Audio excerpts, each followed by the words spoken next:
Good evening. I call to order the Lake Havasu City Council regular meeting on Tuesday, March 22nd, 2022 at 6 p.m. We'll now have an invocation from Pastor Kay Zimmerman from City on a Hill International Church, followed by the Pledge of Allegiance by the Mojave Military Museum. Okay, let's pray. Father God, we just thank you again for our beautiful city. And we thank you, Lord, that you have great plans for this city. And I just pray tonight, as I was thinking about praying, God, I felt impressed that you wanted us to pray for your perspective, that people would begin to see your perspective, what you have planned for this city, Lord. And so I thank you for doing that. And Father God, we just lift up our nation right now, Father God, as so many are in fear and some things look really scary, but God, you're not trembling. So we thank you, Lord, that you're in charge, that you're fully confident that you will complete what you've begun. And so we can trust you for it. And so I thank you, Lord, specifically for what you have planned for our city, that you gave us a decree to speak over our city.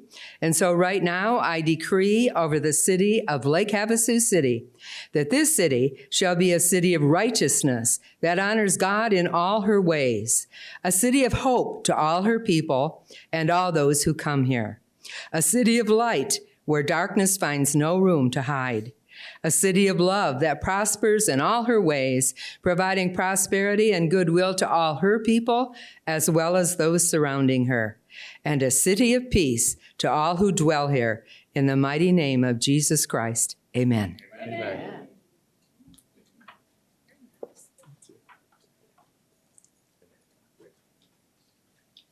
Please join me in the Pledge of Allegiance.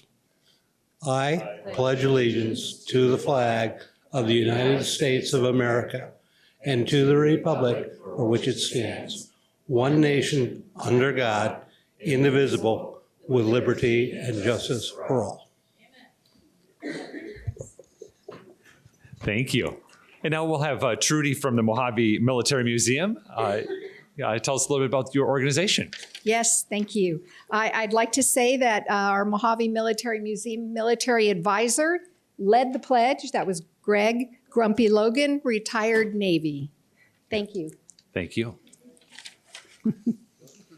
Mojave Military Museum nonprofit provides community education museum activities through ongoing quality public arts programming of U.S. military collections and exhibits to study, learn, gain perspective, and increase public awareness. Recognized by the American Alliance of Museums and the Action Arts Fund, Mojave Military Museum, MMM nonprofit, is born and raised in Lake Havasu City by full-time residents. My name is Trudy Hernandez. I am the president of Mojave Military Museum. We are documenting military history through historic vintage military-issued uniforms, photographs, some once destined for landfills to include insignia, medals, and other items. Curation of these military keepsakes in Lake Havasu City goes to great lengths to commemorate, honor, preserve, and highlight U.S. military service, and is essential to the Mojave Military Museum's 501c3 educational mission.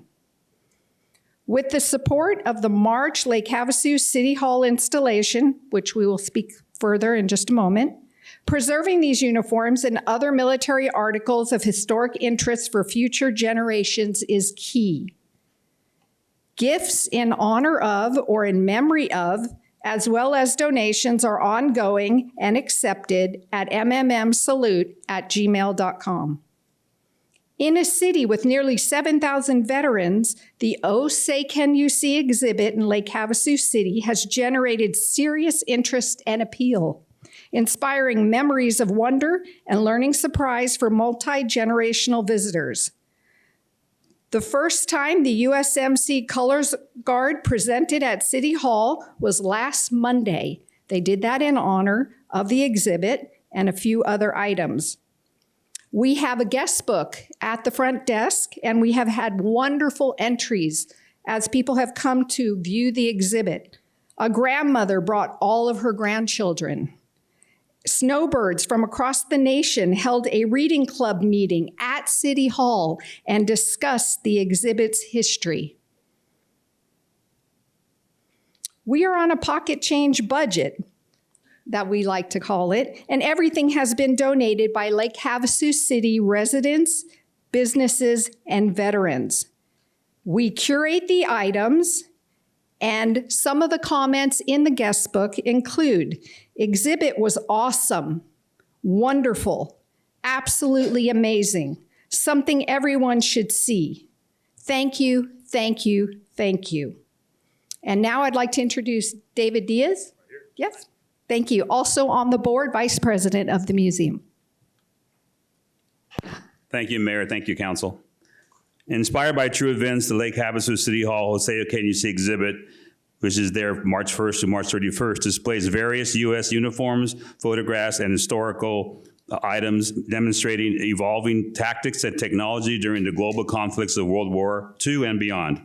This free Hosea Can You See exhibit, the first installment, is part of a larger Mojave Military Museum touring exhibit, primarily traces the years 1941 through 1950, with a special nod to the Vietnam veterans community during the upcoming 5th anniversary of National Vietnam War Veterans Day, which is March 29th, 2022.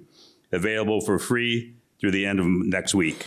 On the move, the exhibit will travel to the Views Retirement Community on Swanson Avenue for the month of April. And once again, we want to thank Mayor Cal and the council for being the first kickoff for the museum. Thank you. Excellent. Thank you. And thank you for the great work you're doing. And for all of those who have not seen the exhibit, it's available at City Hall from 8 a.m. to 5 p.m. Monday through Friday through the end of this month. So thank you for being here this afternoon. Thank you. Next item on the agenda is our roll call. Ms. Williams, if you'd like to please call the roll. Council members Nancy Campbell. Here. David Lane. Here. Michelle Lynn. Here. Cameron Moses. Here. Jenny Koch. Here. Vice Mayor Jim Dolan. I'm back.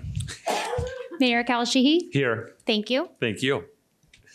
Next item on the agenda is our call to the public. This is an opportunity where citizens have to address the City Council on items within the jurisdiction of Lake Havasu City. Your comments are limited to 3 minutes. There is a light indicator box next to Ms. Williams. Green means you have 3 minutes. Yellow means you have 1 minute remaining, and red means that your 3 minutes is up. Again, these are items that are within the jurisdiction of Lake Havasu City, and you'll be addressing your comments directly to the council, not to staff or to the public that is here. You don't have to sign up for call to the public, but you can, and we did have a few citizens do that. So we'll start with those that signed up, and then we'll open it up to anyone else that would like to address it. If you are here for an item that's on one of our public hearings, we recommend you wait until that time, because then we can have a two-way conversation. Otherwise, at call to the public, we can just listen intently to what your conversation or comments may be, but we can't respond because it's not on the agenda. With that being said, we'll start with Peggy Pollock.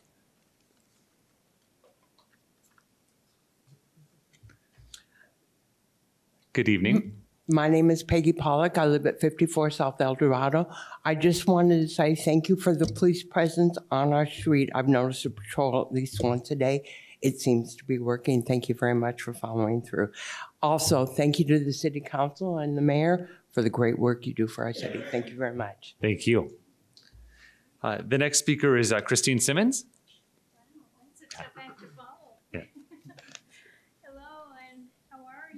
Oh, if you just get on the microphone, Christine, so those at home can. Yeah, I there you are. my Thank level. You. There you go. Yes. This is my favorite sign, okay? It's on London Bridge Road, but it lets people know that dumping is not allowed, and it's a $150,000 fine. Ooh.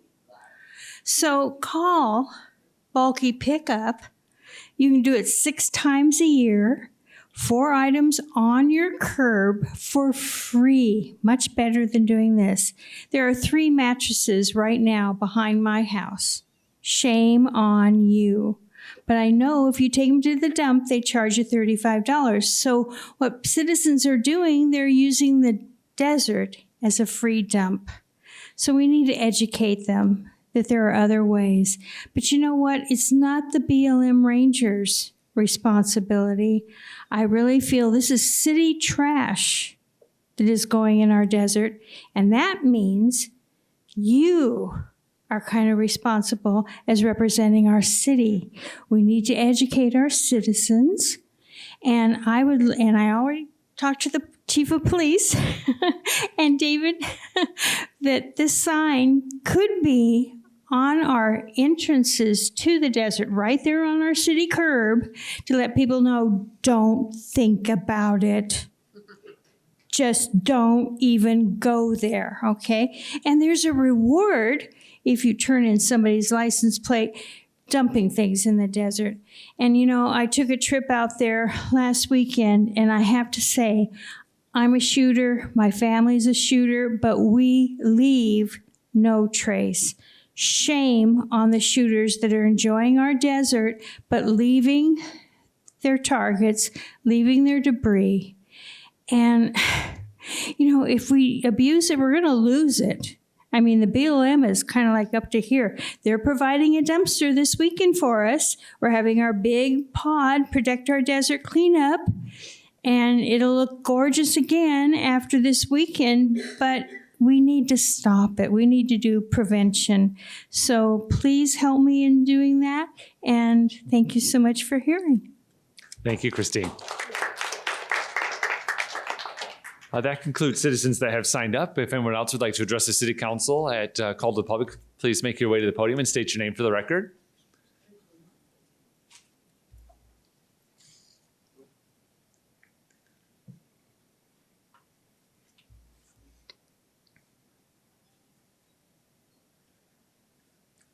Hello. Christine, how are you?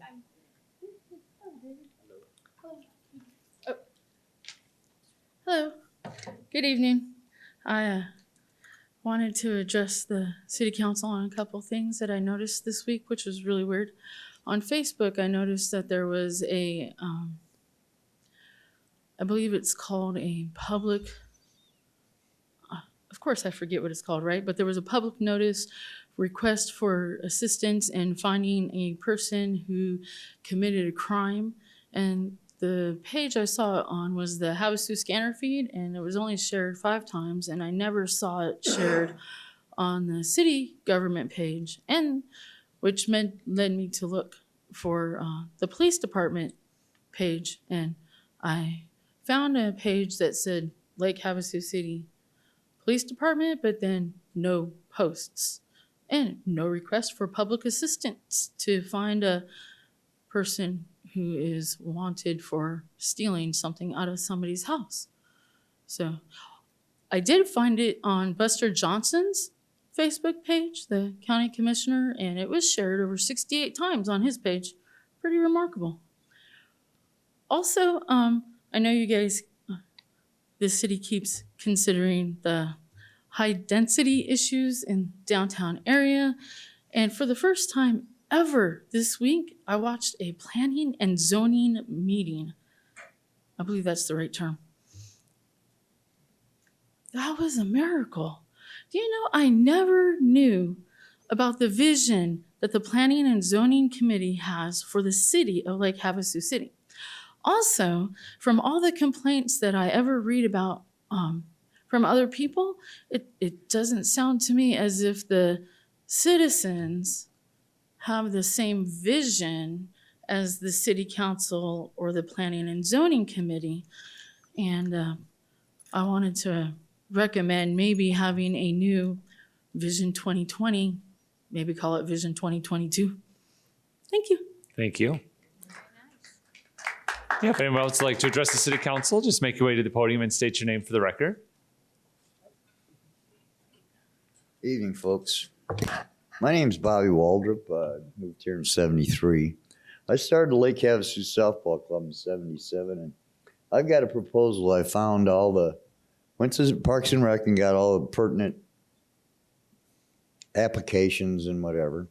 What I'd like to do May 1st, 2nd, and 3rd is run the first annual Lake Havasu Softball Club's, I got allergies, excuse me, senior tournament. On Sunday, what I'd like to do is have a charity softball game between the police department and the fire department. And all proceeds for this tournament, excluding the 10% it'll cost to put it on, which I'm not sure yet. I haven't called Phoenix to see what umpires are costing now. But I'd like all monies to go to the Boys and Girls Club of America. Excuse me. So I'm not sure who I turn all this paperwork into. Can anybody answer that for me? Yeah, sure. If you're looking to do a tournament, Mike Keene I've got Parks and all Rec can help you. pertinent paperwork. Perfect. Yeah, he'll be able to help you. And Who would that make? he's right behind you, actually. Mike, if you want to. Yeah, he'll be able to assist you. Okay. I appreciate it, folks, and I'm on the run. This isn't easy. I've been doing it since 77. I brought the shirt to show that 4th Annual London Bridge Days Softball Festival, 1981. I don't know how the heck I still have it, but I do. I thank everyone, and I'm on the run. I'll do what's pertinent for the city. And Ms. Koch, thank you for being my daughter's mentor. And Amanda Mojave works for the chamber, has for 8 years. And she's my lovely daughter, born right here in Havasu, 34 years old, 4 grandchildren. Yeah. I asked her how that was happening. You know? Yeah, thank you. All right. Would anyone else like to address City Council during call to the public?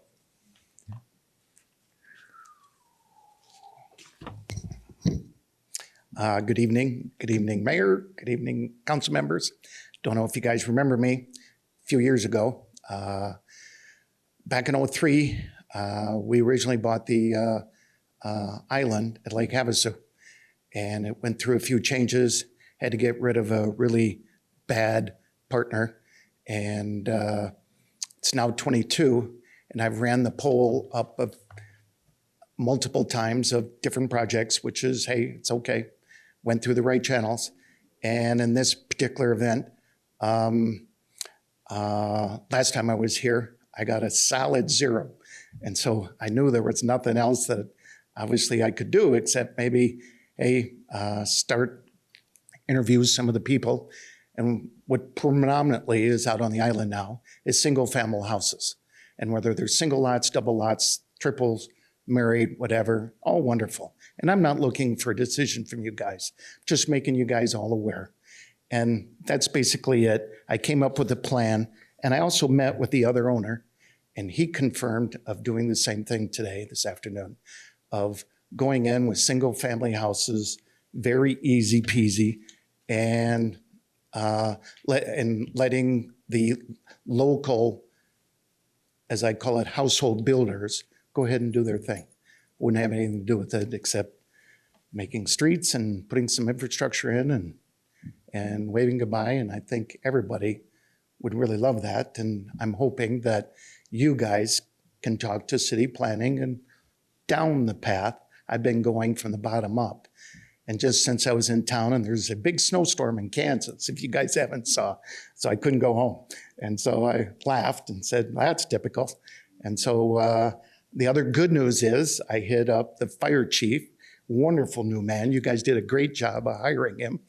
And I said, won't you please consider building something out there on the island?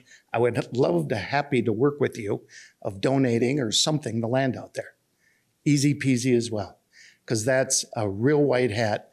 And for everybody out there that needs either a paramedic or say a fire deal, wonderful, wonderful. I work with all of them back home, North and South Dakota, and it's really wonderful. That's kind of what I do. But hey, other than that, leaving a sheet with each one of you guys of my layout, I want you guys to talk to your people. I'm looking for some input back, because when I'll get voted to 0, there's nothing you can do but go up. And I was 44 when I started this. Now I'm 64. And it doesn't seem as fun anymore. But I'm also saying very nicely is I still believe it. I love Lake Havasu, and I do have a house here. Yeah, thank you. And sir, what your name, please? I don't. It's Jim Rohl, R-O-H-L. Excellent. And I've been paying taxes and everything and have a house in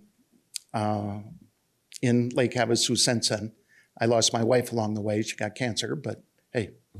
The Lord's in control, and I'm just trying to follow the rules. Yeah. And if I was able to pass, you can give it to the clerk. If you just give everything to the clerk and show me, and sure we get it. Oh, yeah, no, just give it to Miss Williams. Yes. Perfect. All right, would anyone else like to? looking for any input other than talk to your people. Yeah.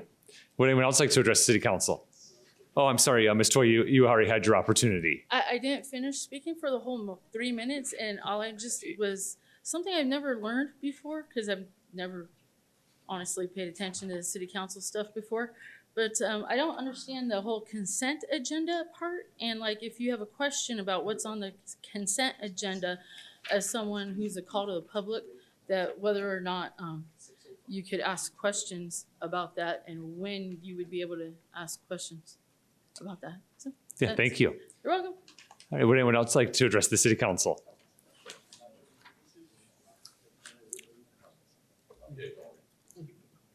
Police chief and a fire chief playing softball? I got to see this. I haven't seen this since Connecticut. Oh, my God. Good evening. I'm here today. I'm Tim Murray. I live up on Churchill Drive. Two things. First of all, my compliments to the Public Works people. They just finished doing fog sealing on my street. It's a great job they did. The contractor was a good contractor to work with. I didn't interact with him, but we had notification ahead of time when they're going to do their work and what hours we could expect it. So hats off to Public Works. That was a great job, as well as the sealing of the road and the crack sealing. So that was interesting. My other comment is Teen Break. I had the opportunity last week to participate in Team Break as a member of the CERT team and watch all these young people in town come down and have one heck of a good time. Now, granted, there may not have been as many as we would have liked to have seen, but I'll tell you right now, you always hear this thing about the youth of America. There's no problem here in Lake Havasu. They're polite, respectful. Every night when they walked out and they walked by us, they said thank you. It was really a great bunch of people. My hat's off to Parks and Rec. You guys had some great food down there for all of us, including the kids and the other people that participated. This is good to see. I know I haven't seen this before. We're used to field day back in New England where you go out for about 4 hours and then you can go home. But this was a lot better. The kids had a lot to do and a lot of people participating from across the board. So my compliments to all of you. And I saw the mayor was there and obviously the city manager. But it was a great job and my hat's off to you. Yeah, thank you. Would anyone else like to address City Council during call to the public? All right, seeing none, we'll close the call to the public and move on to item 6, which is the consent agenda. Would any of the council members like to remove any of the items for separate discussion? Mr. Mayor, Yes. I had a request from a resident to pull the item number 6.3. Okay, Could we just have a discussion on what that is? certainly. Thank you. All right, so we have the consent agenda, and Councilmember Lynn has asked to remove item 6.3 for separate discussion. Do we have a motion? Mr. Mayor, motion. Yeah, Councilmember Lane has a motion. Is there a second? I'll move to approve the consent agenda as provided with the exception of item 6.3 for further discussion. Thank you. Second. All right, we have a motion from Councilmember Lane and a second from Vice Mayor Dolan. Is there any additional discussion? Seeing none, we're ready to vote. Councilmember Koch? Yes. Thank you. Motion carries 7-0. Thank you. And then item 6.3 is approve agreement for annual services for the London Bridge lighting maintenance to Roth Lighting. As Mr. Knutson, okay. Yeah, Mayor and Council. So the item before you is a service agreement, annual service agreement for a total of about $9,000 per year. The city installed the lighting on the London Bridge a couple months back, and this would be a maintenance agreement to ensure that everything is working properly. It also provides the city with new color formats that we can introduce throughout the year as well too. It's an item that falls below the council's threshold normally, but there is indemnification language that's included, and that requires council approval. With that, I could answer any questions. Yeah, thank you, Mr. Knutson. Are there any additional questions of Mr. Knutson on this item? I do, Mr. Mayor. Yeah, Councilmember Lynn? I just have a question, and I don't know anything about maintenance and public works or something, but that maintenance, if we didn't approve this, do they not have the tools to do the maintenance on that? So, Councilmember Lynn, it requires it's recently installed, and so our crews, public works crews, worked tirelessly to install much of all the lighting that was on there as part of that system. So, but we do require some technical assistance in terms of the software and how that system is utilized. And if anything does happen with it, that we're not out of pocket more than the maintenance service agreement. So that ensures the risk there. Okay. Are there any additional questions? Yeah, Councilmember. For the software, is this like a yearly licensing agreement that we're gonna, or is this a one-time? No, so this is an agreement for a couple years, 3 years for $9,780 per year. Yeah, so it's not a software licensing agreement, Councilmember Moses. It's just a maintenance service contract.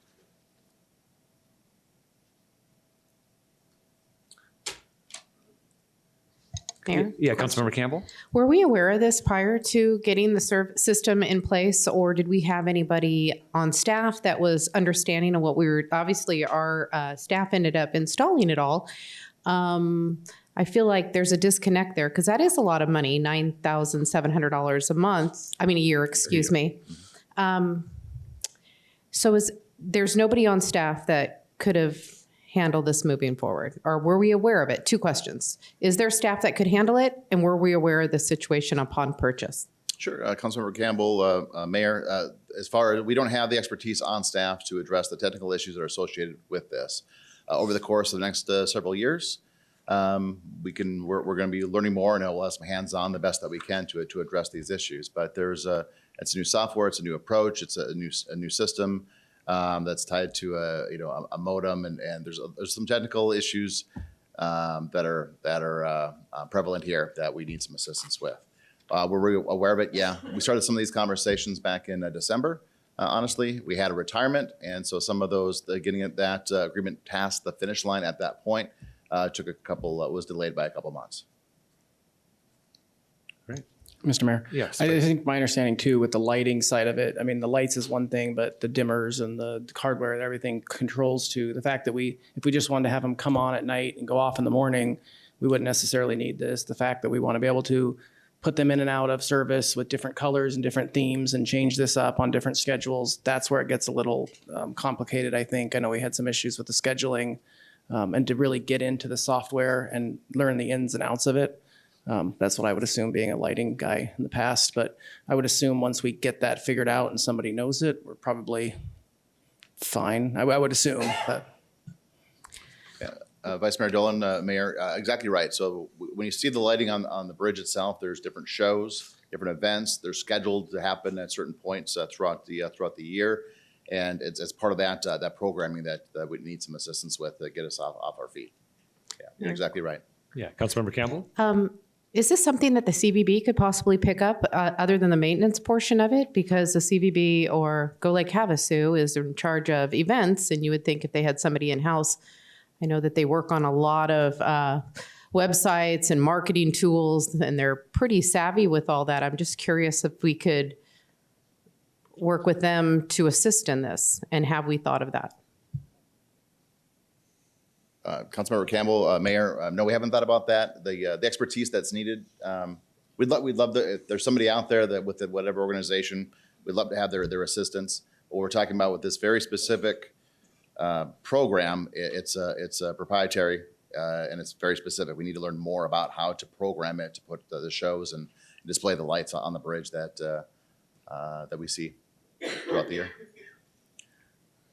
Mr. Mayor, sorry, one more question. Can you tell me what the warranty is on these lights and what the lifespan of this system is? So we have the LED lights themselves are good for several decades. So we're in great shape there. In terms of the warranty period, we're covered underneath the service agreement to that extent. So as far as the exact date for that warranty, we have several years that's tied to it. So no concerns there. We just got to make sure we're maintaining it and treating it properly, so to extend that life. All right. This item, I would at this portion entertain a motion for this item to move forward. We're on the consent agenda. Yeah, would anyone, this is a public hearing then. Would anyone like to address the city council on this matter?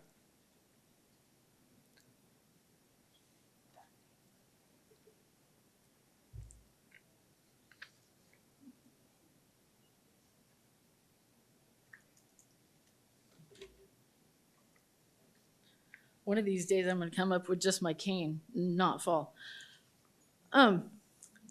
Was this put out to bid for other people for the job? Is it just one company that's able to do it in the entire planet, or were there various companies that maybe different prices? Just curious. Yeah, this is the company that we purchased the system from. Is the one that's going to be providing the technical support to support the system that we purchased from them. I thought you purchased the system at Lowe's. No. Oh. Yeah. That I just heard other people saying that they had to go out to Lowe's a lot to get stuff for the bulbs and stuff. So obviously I misheard. Oh, okay. Yeah, no, this is same company that we purchased the system from. So, okay. And are there not allowed to find a different maintenance person? This company, it's proprietary software. They own the software, so they're going to provide technical assistance and support to the software that they own. Okay, so then that wasn't included in the original purchase? No, this agreement would do that. Okay. Thank you. Thank you. Would anyone else like to address the council on this item?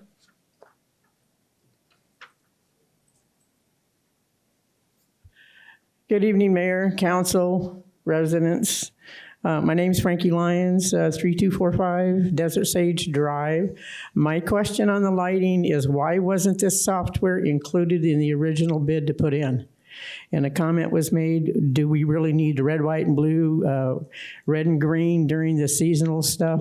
Because there's other events out there and lights that would compensate for that.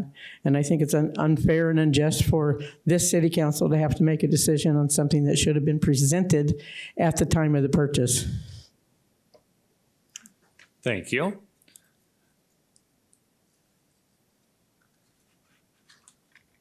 Murray again. Question. Does this include software updates that are going to take place possibly during the year? Is it a PM program where they're going to come in and look at the equipment and see what's there?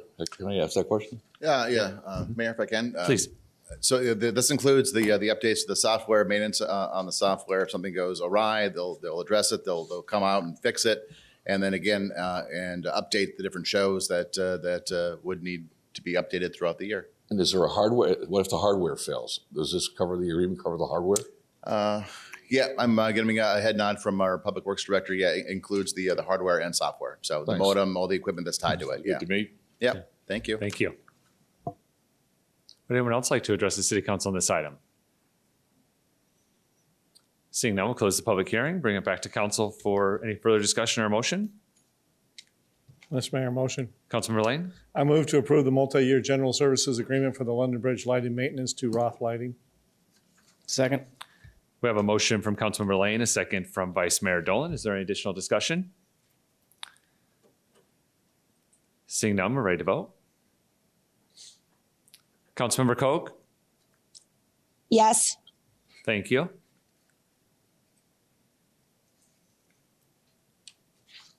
Motion carries 5-2.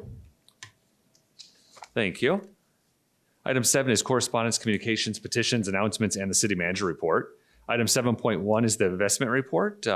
Ms. Olson has included this in our packet. Are there any questions for Ms. Olson?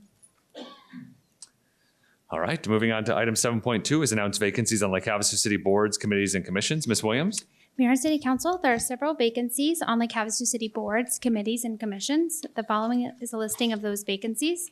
Board of Adjustment, 1 regular member and 3 alternate members. Parks and Recreation Advisory Board, 2 regular members. And the Planning and Zoning Commission, 1 regular member. Anyone interested can pick up a packet at City Hall, and they are also available on the city's website at lhcaz.gov. Thank you. Thank you. Item 7.3 is the city manager's report. Good evening, Mr. Knudsen. Yeah, good evening, Mayor. Good evening, Council. I'd like to start the report this evening with a congratulations to you, Mayor. You were selected to lead the Mojave County Water Authority as its chairman. The authority was formed in 1995 and is the primary objective of the 8-member committee is to protect the water allocations of its members that include Lake Havasu City, Bullhead City, the City of Kingman, Mojave Valley Irrigation and Drainage District, the Golden Shores Water Conservation District, Mojave County, and the Mojave Water Conservation District. So congratulations to you, Mayor. I know you care very deeply about these issues, and we're in good hands moving forward. On March 12th, Mayor, you served as the keynote speaker at the Havasu Freedom Foundation's walkway ceremony, honoring our healthcare heroes, not fallen, our healthcare heroes. You attended along with council members Jenny Koch and council member David Lane. And also on March 12th, Mayor Sheehy proclaimed the day as Patty Hotchrog Day in Lake Havasu City, celebrating her many years of service and the positive impact she had with several thousand students in the span of her career with the Sequoia Choice Arizona Distance Learning Center. As a reminder, the Havasu Youth Advisory Council is collecting gently worn and new tennis shoes for the clothes closet.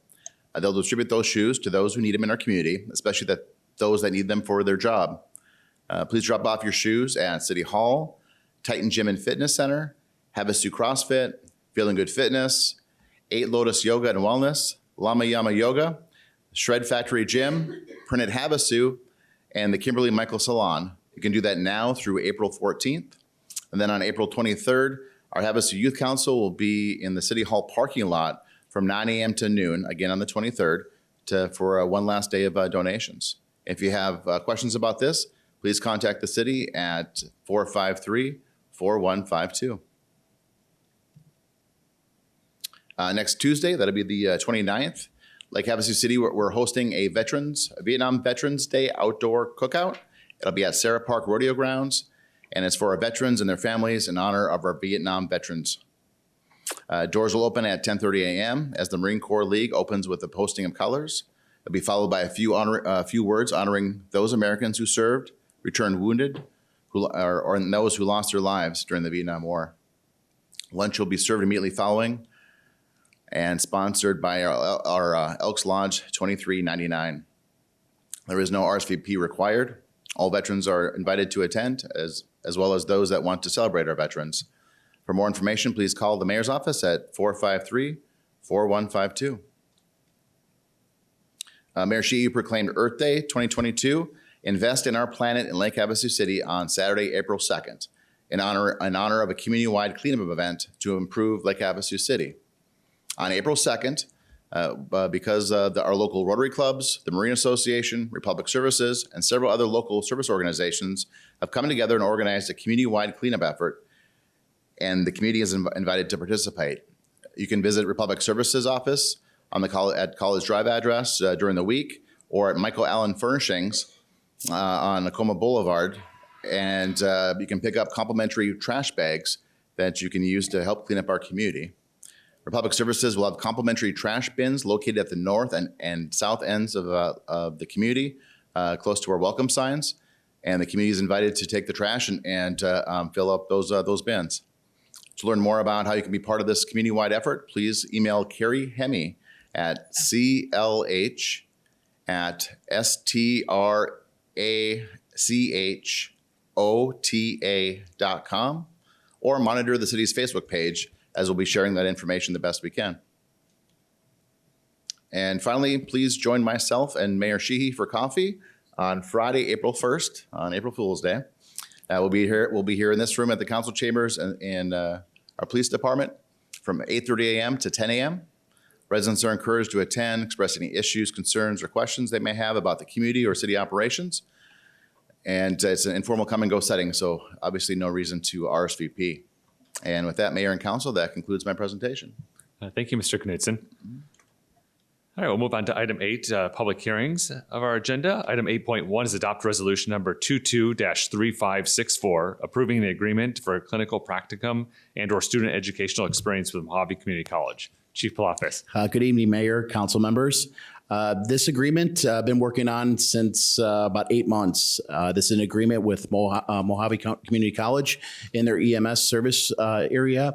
What we're going to do is provide preceptorship. This is mentorship for EMT students and paramedic students through the Mojave Community College. So the students will receive their classroom and academic, and we're going to provide them field experience with our firefighter paramedics on our rigs and our medic units. This is a great program. We've been working on it. It kind of correlates with our CTE program.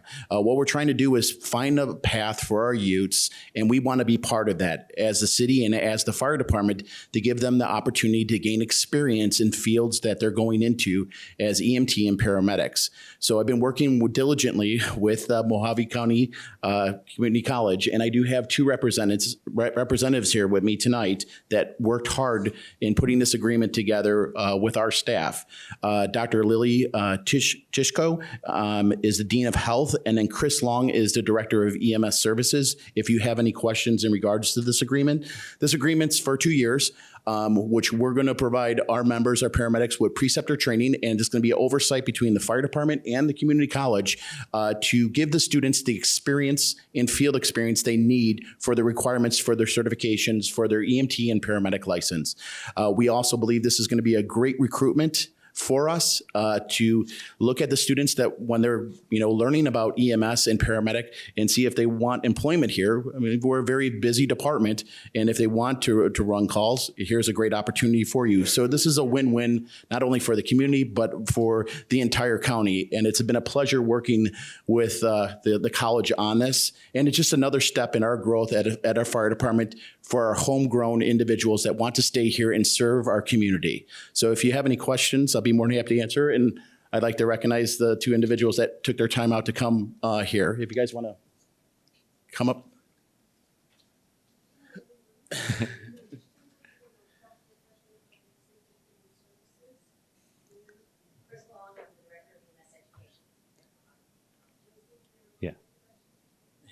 Yeah, thank you so much. Thank you, Chief, and thank you to Mojave Community College for that partnership. That's fantastic. Are there any questions of any members of the council on this agreement? Mr. Mayor. Vice Mayor Dolan? I just want to thank the chief. This is one of the projects I know you've been working really hard at, and it's nice to see it come to fruition. I'd like to thank MCC. You guys are very involved in the community. Like I said, I was born and raised here and went to even college for kids when I was a kid. So you guys are very involved in the community, and I think it's great to keep our youth, give them the opportunities where they can stay in town if they want to work and give them great opportunities. So just want to thank you guys and the chief. So this is awesome. Excellent. Any other questions or comments? Councilmember Lane? Yeah, thank you. Also, I want to express my sincere appreciation for this.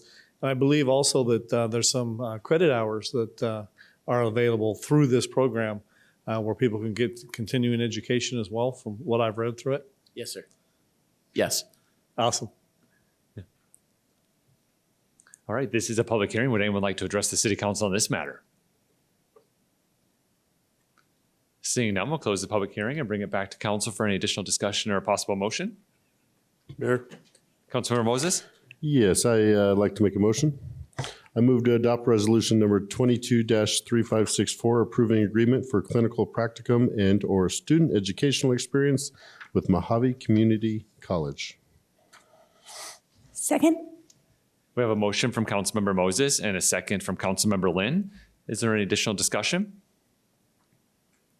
All right, we are ready to vote. Councilmember Koch? Yes. Thank you. Motion carries 7-0. Thank you, Chief.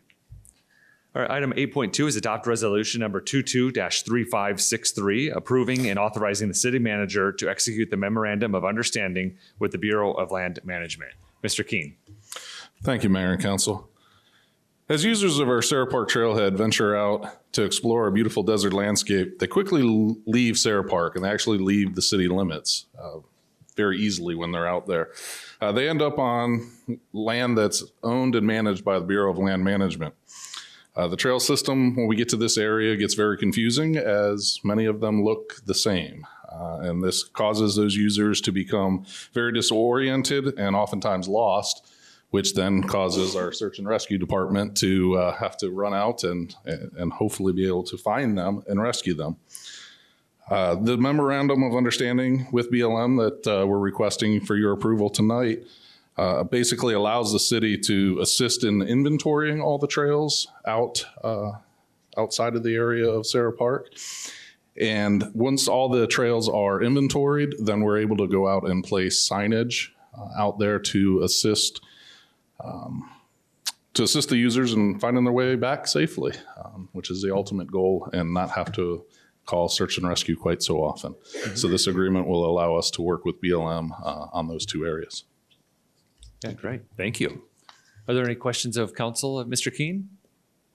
Mr. Mayor? Yeah, Councilmember Lynn? So I understand this is doing an agreement with them. Can you tell us, can we discuss like what the cost of the signs will be? Do we have any idea what that looks like? We don't, and in the agreement, the first part, if they're able to provide them, they will. They do have quite an inventory of them currently, but then if they also have some funds available, we would be able to purchase more there. And then, so I don't have an exact cost for you, but also, I'm sorry, I lost my train of thought there. But yeah, we'll work through with that. Oh, that's where it was.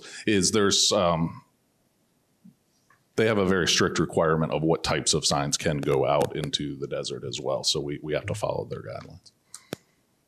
Would this come back to the council if there was a purchase over $50,000? Yeah. Yes. Okay. Yes. Thank you. Yeah, and we don't anticipate it to cost that much. This is identifying the different trailheads that are out there, and then putting proper signage, and the cost savings would be significant just with one deployment of search and rescue. One other question. I had a constituent, John Masden, reached out to me, and he said that he really wanted to be part of this because he is a biker, extremely out there, and he knows that there's some paths, some marking way.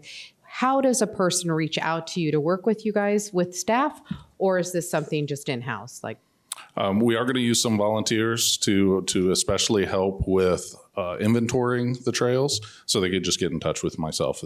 Okay, thank you much. Any other questions or comments before we open the public hearing? All right, this is a public hearing. Would anyone like to address the city council on this matter? Seeing none, we'll go ahead and close the public hearing, bring it back to council for any additional discussion or a possible motion. Mr. Mayor, motion. Yeah, Councilmember Lane? I move to adopt resolution number 22-3563, approving and authorizing the city manager to execute the memorandum of understanding with the Bureau of Land Management. I'll second. We have a motion from Councilmember Lane and a second from Councilmember Moses. Is there any additional discussion? Hearing none, we're ready to vote. Councilmember Koch? Yes. Thank you. Motion carries 7-0. Thank you. Yeah, thank you. Item 8.3 is approve a development agreement for the Havasu Life South, Track 2406 with SSD Clark Development, Kearsage LLC, regarding the public improvements and gated entry for the development. Mr. Tuneman. All right. Thank you, Mayor. Good evening, Council. This is a development agreement for a new subdivision called Havasu Life South, which is located at the corner of Kearsage Drive and Arapahoe Drive. This site is approximately 2.5 acres and consists of 32 residential lots. It's going to have private streets and a gated entry. Because the subdivision will be served by private streets rather than public right-of-way, the developer must enter into a development agreement to address responsibilities associated with the installment and maintenance of public water and wastewater infrastructure for the development. The development agreement includes developers' responsibilities to install water and wastewater infrastructure to city standards and then dedicate those utilities back to the city. In addition, it outlines responsibilities for future repairs, the dedication of the utility easements within the private streets, and the gated entry requirements. Approval of this development agreement will allow the final plat to be executed. That includes my presentation. If you have any questions, I'd be happy to answer. Great, thank you. Are there any questions of Mr. Tuneman? Mr. Mayor? Yeah, Councilmember Lynn? I'm really familiar with this area. That's right where Calvary has their middle school now, correct? Correct. And also HPA. So there's my kids actually go to Havasu Preparatory, so I'm really familiar with driving that. Can you tell me where that gate is going to be located? There's going to be 2 gates, I believe, and I believe they're going to be anywhere from 20 to 25 feet off the right-of-way. So it'll give some room to, Are they going to be off of Arapahoe or off of that alleyway or? they're going to be off of Arapahoe.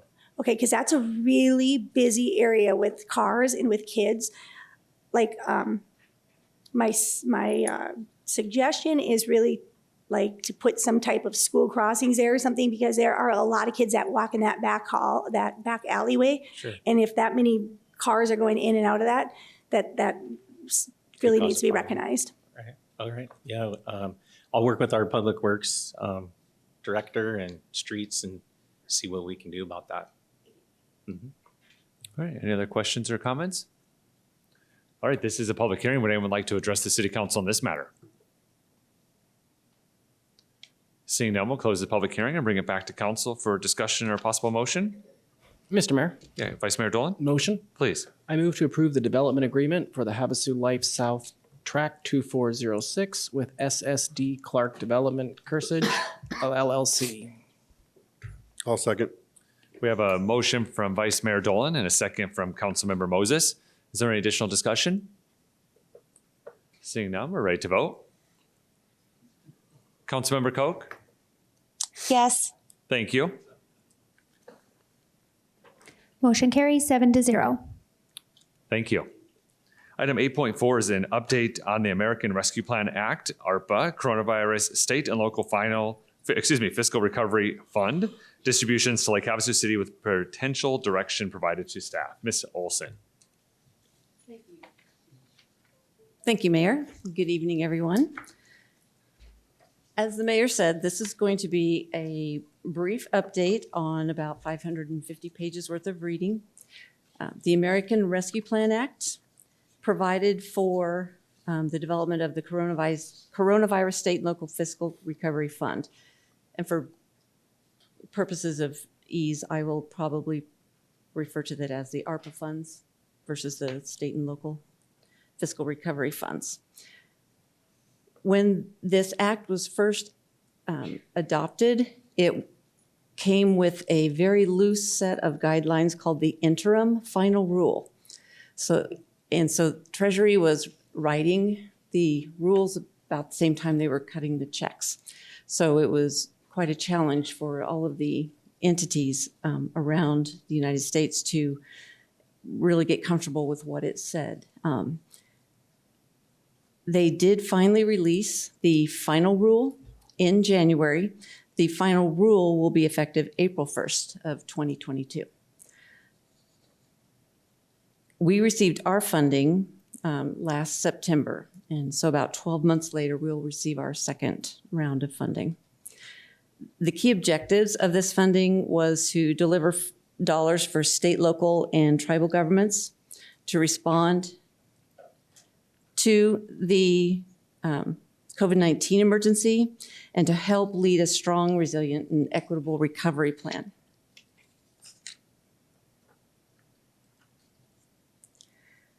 Lake Havasu's total funding for the 2 years will be a little over $8.5 million.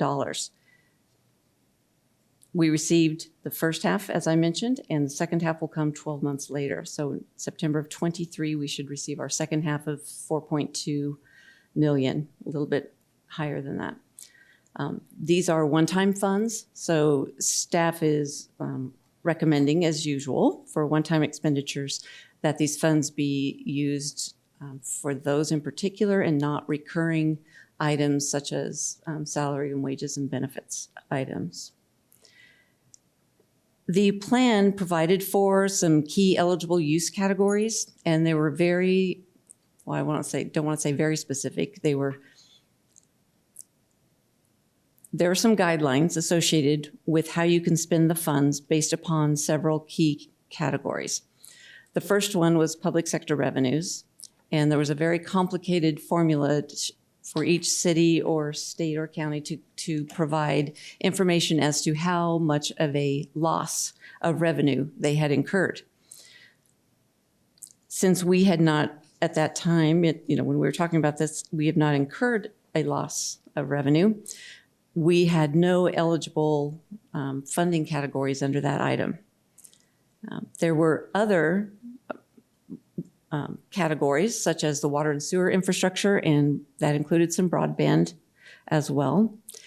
For the water and sewer infrastructure, they aligned the projects that were allowed to be equivalent to projects that were already eligible under the Clean Water and Drinking Water State Revolving Fund rules. In addition, there was a public health and economic response category where the funds could be used for assistance to small businesses and nonprofits, such as loans or grants, and then either technical or in-kind assistance, or any other services that would help mitigate the negative impact that the economy had on that business or nonprofit. The other areas, categories that weren't specific to what our uses might be were COVID-19 mitigation, medical expenses, and behavioral health care.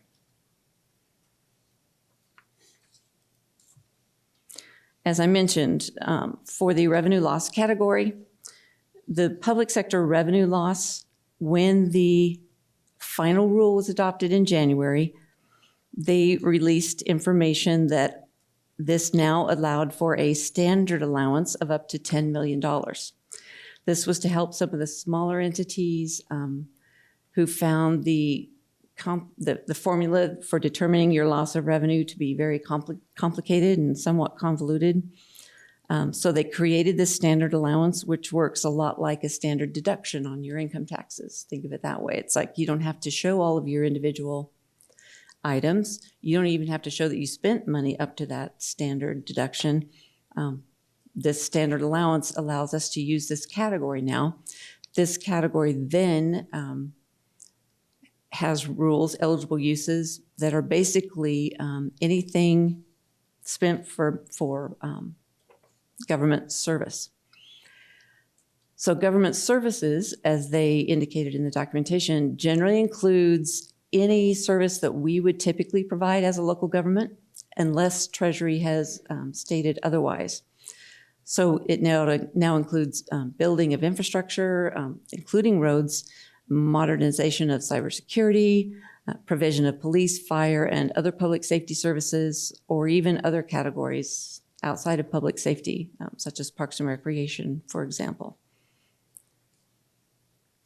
The funds have to be incurred or obligated, or I should say encumbered or obligated, by December 31st of 2024, and the funds have to be spent. You have to actually pay for all of the items by December 31st of 2026. So we do have some time to make a plan.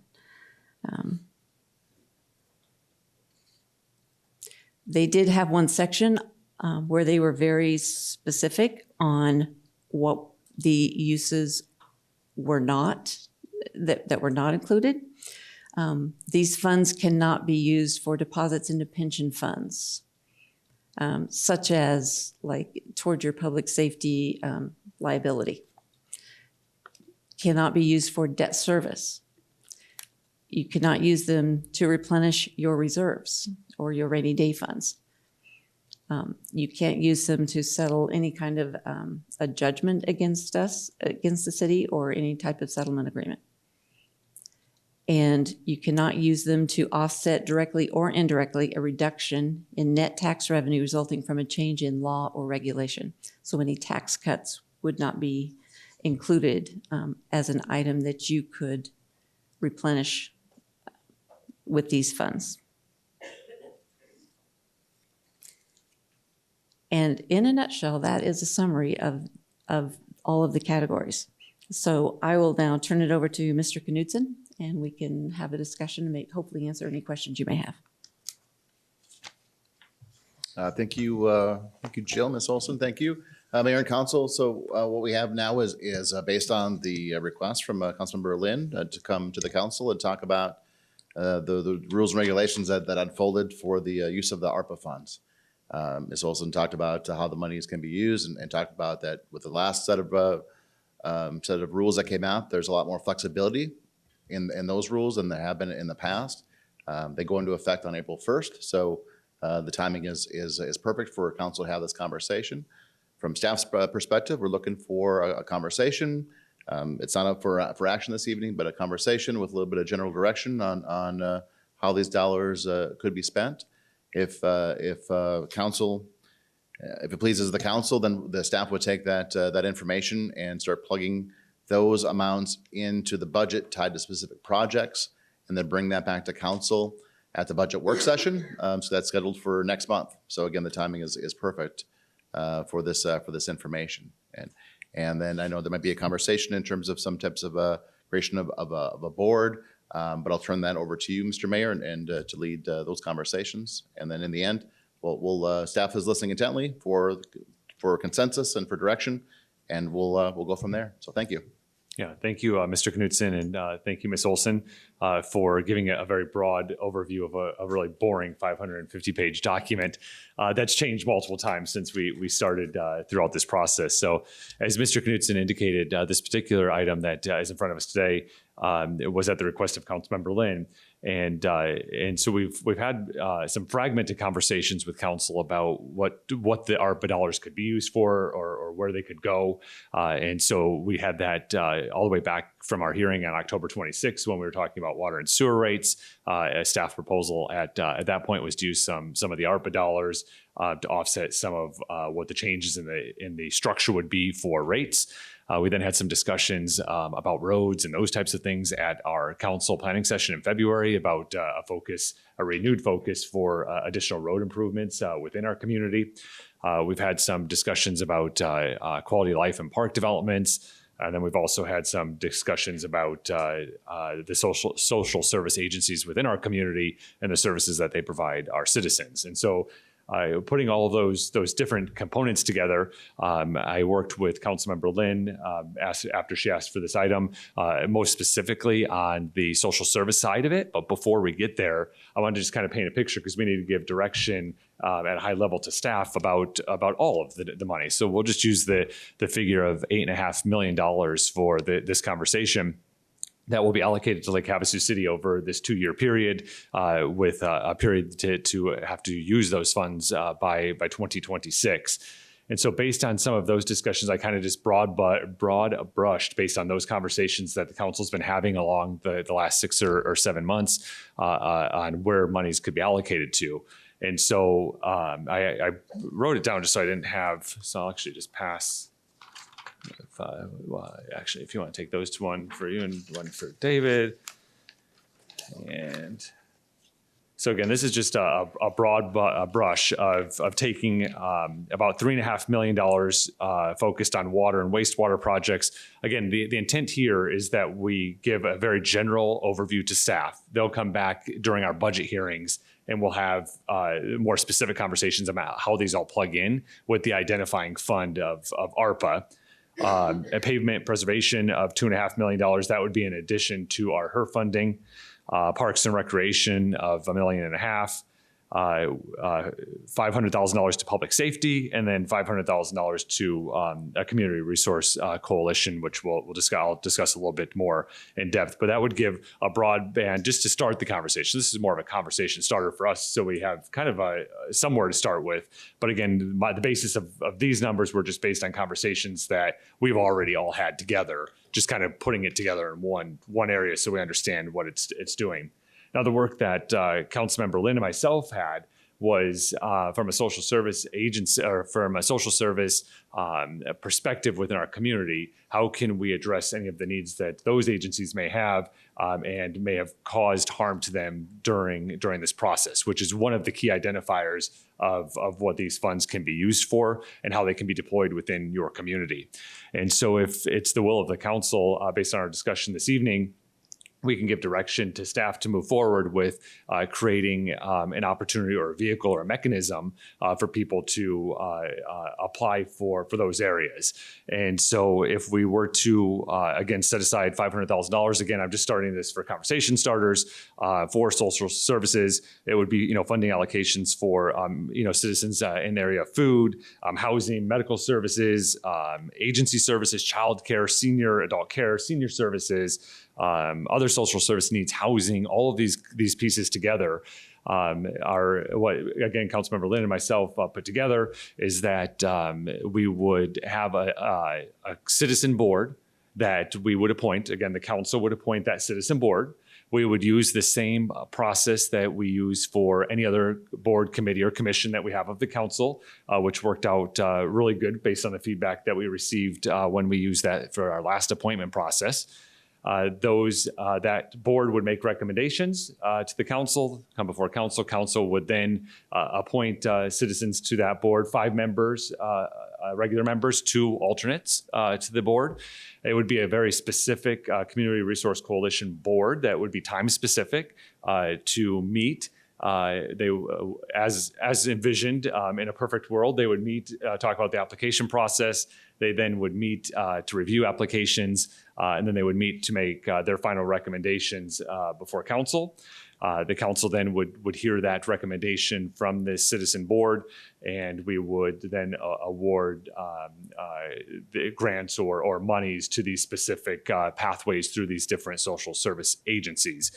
Again, if that's the will of the council, once that work is done, that board would then disband and would no longer be one of the boards, committees, or commissions of our council, but they would come and do the work that they need to be able to vet the areas of most significant need within our community from a social service perspective. So there's lots that was just said there, but again, so we're trying to do a big, broad brush of what that $8.5 million can be used, and what the ARPA, the foundation of the ARPA dollars, and the legislation from the federal legislation can do. How do we then deploy that within our community?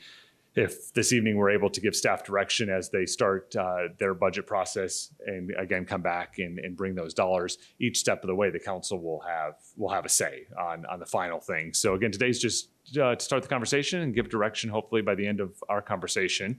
Councilmember Lynn, I don't know if you have any feedback. I know you and I worked a lot on that social service side, so I don't know if you have some comments, then we can open up to questions and conversation.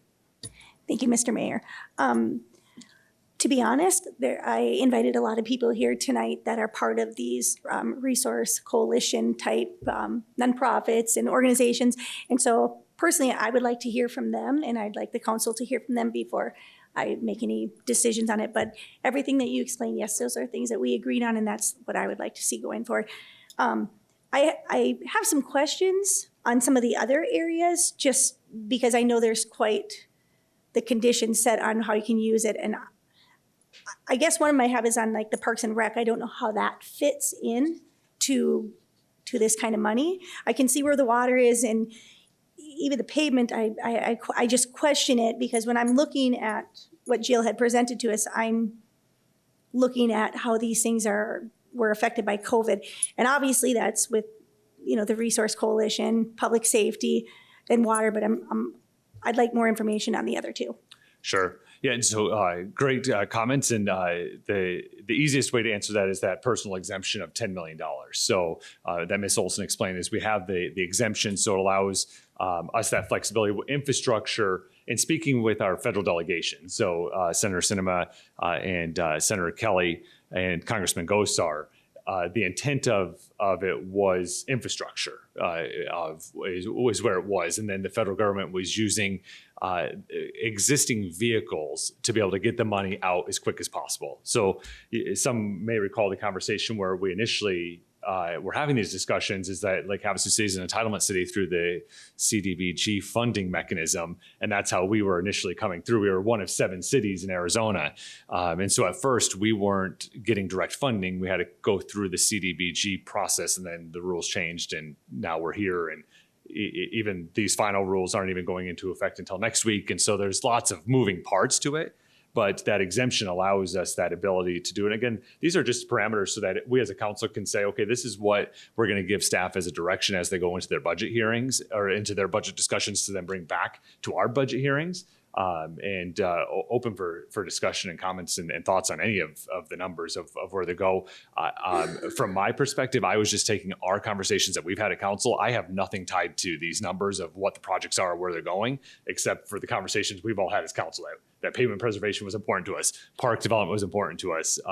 Water, wastewater was important to us, and public safety. So that's where it comes from my perspective. So does that answer your question, Councilmember Lynn? Yes, Mayor. I just want to make sure that when the council decides to use this money, that we are held accountable later, that we don't have to pay this back. And if we take that money and go put it in the parks, and later on they're like, that That wasn't what we use that for. I didn't read the entire 500-page, but I did skim through it and obviously pulled out some things that would not be useful here in Lake Havasu. But I really did focus on the area with the helping with the nonprofits and the community services. And I see a really huge need for that. And I think COVID did directly hit Lake Havasu in a roundabout way. And I know that's how we have to look at it, but it did affect our housing prices. And it affected because we had a lot of people from out of town come here and they decided to make this their home, which raised the rent and it pushed people out. We put a lot of people who were out of work.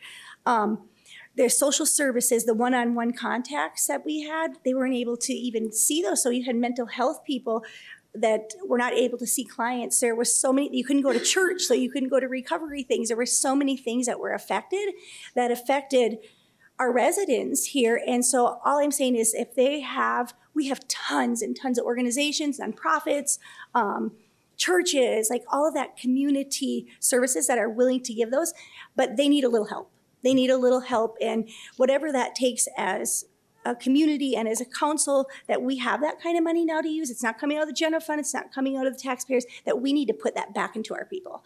And so I'm really passionate about it, and I'm really glad this was put on the agenda and that we're having this discussion. But like I said, I want to hear from the people that are here, because if that's not what everybody wants and that's not what the community's wanting and they want better roads, then you have to vote with the majority. So thank you for the opportunity. Yeah, great.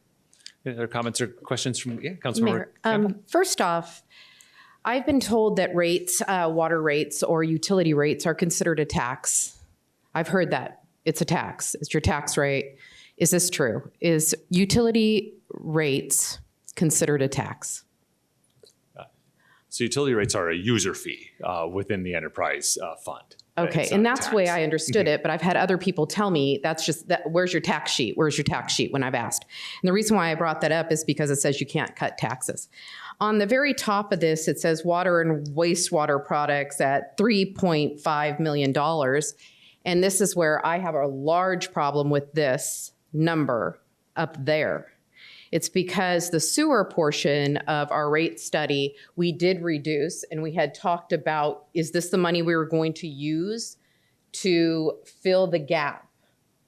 Yeah, about $2 million of that is what that discussion was based on staff recommendation on October 26th. Okay. That's where and since October 26th, we've come to the conclusion that the sewer portion of our bill is up over $1.6 million in the past 7 months. So to go and say that this ARPA money needs to be used because we reduced the rates on sewer to fill a gap, when clearly our rates are higher than what we expected on budget with the rate increase. So we reduced the rate, but we're bringing in more income. We're bringing in about 1.6 to 1.8 in the last 7 months after the rate, with October 26th reduction in there.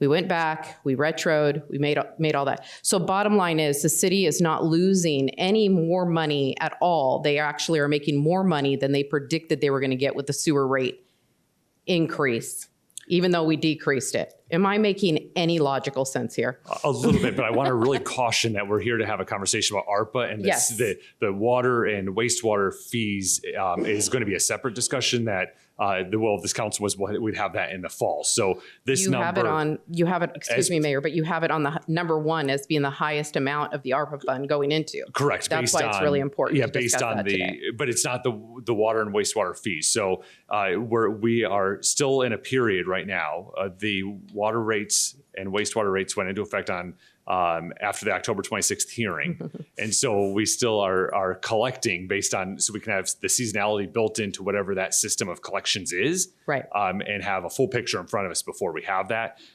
I started just with $2 million based on what the staff recommendation was on that from that hearing. So again, these items that will have specific projects attached to them would come back forward. And if any of the other council members wanted have different numbers, that's okay too. It's just giving certainty to what this money will be used for. I just think it's flipped. I think we should be looking more at the public services. And Michelle, Councilmember Lynn, I really appreciate you bringing this. This is very, very, very important to our community.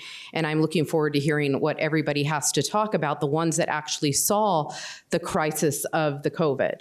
And our water rates and the sewer rates were increased and put on the backs of the citizens, and including, it looks like we have capital infrastructure dialed in at about 9 million and 5 million and 6 million moving forward. So I'm having a really hard time using COVID money on those infrastructures. Of course, I want roads, and of course, we want great water rate studies. But what we have here is the crisis that Councilmember Lynn is discussing, which is the mental health that so many people have endured. And I really highly believe our 501c3s, the people that were at the front lines, our boots on the ground, is what we should be worried about. I think as a city, we have a due responsibility to infrastructure and roads, and I think there's other fundings to get us there. And I know that the general fund money and the sales tax revenues and all that, and the HERF money,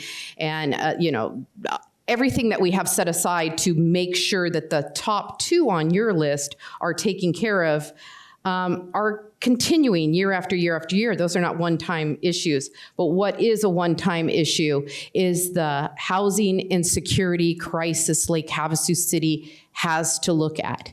It's the connection and the relationship that we have with our Tri-City Council, Tri-Cities, which is Bullhead and Fort Mojave, and what they already have in place, and how can we all work together. I love your board idea. I think they have a whole lot more work to do than 1 year. And I'm looking forward to supporting them any way I can. And I would love to see the money focused on that portion of Lake Havasu City. Yeah, thank you. Are there any other comments or thoughts, members of council? Yes, Councilmember Mr. Lynn. Mayor, Jill, I have a question. You were talking in one of the areas about the public mental health sector. Can you, I remember reading a little bit about it. Could you give it a little bit, I know that's probably catching you off, give me a little bit more information on what that looks like, what that means? I do not have any more information. We can go back and revisit those sections to get more details. But I would say it really kind of alludes to, are there areas where people experienced decreased revenue, financial insecurity, increased costs associated with the COVID-19 pandemic? So who actually determines that? Like, I just don't know off the top of my head, but that we should be able to find the area within the supplementary section or within the final rule section where we can get more detail to drill down on that for you. so that would kind of work in what we're talking about with the community. Yes. Okay. Yes. Perfect. Thank you. Mr. Mayor, Yeah, Vice Mayor Dolan, I'd like to weigh in a little bit. please. So just on the wastewater and wastewater, yeah, I'm a little concerned about that amount. But I do, of course, we are running a nonprofit, water and sewer utility company. So, anything we do put towards the system is going to, in terms, mean that the rates are going to be lower at some point or not going to be raised. So I just do have an issue with that much amount going. A part of me would like to see a little bit more go to public safety.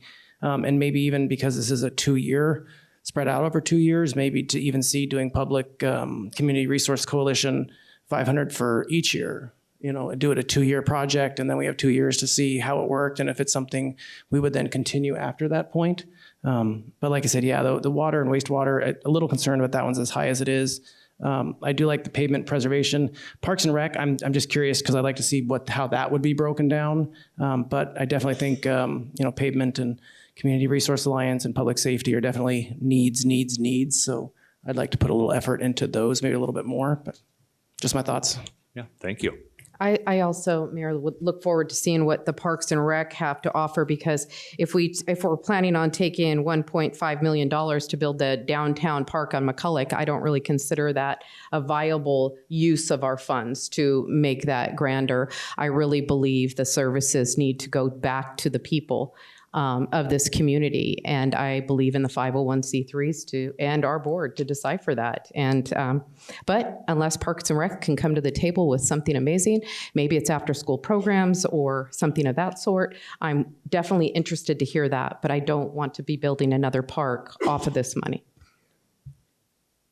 Yeah. Any other questions or thoughts? Or Yeah, I mean, I'll weigh in too.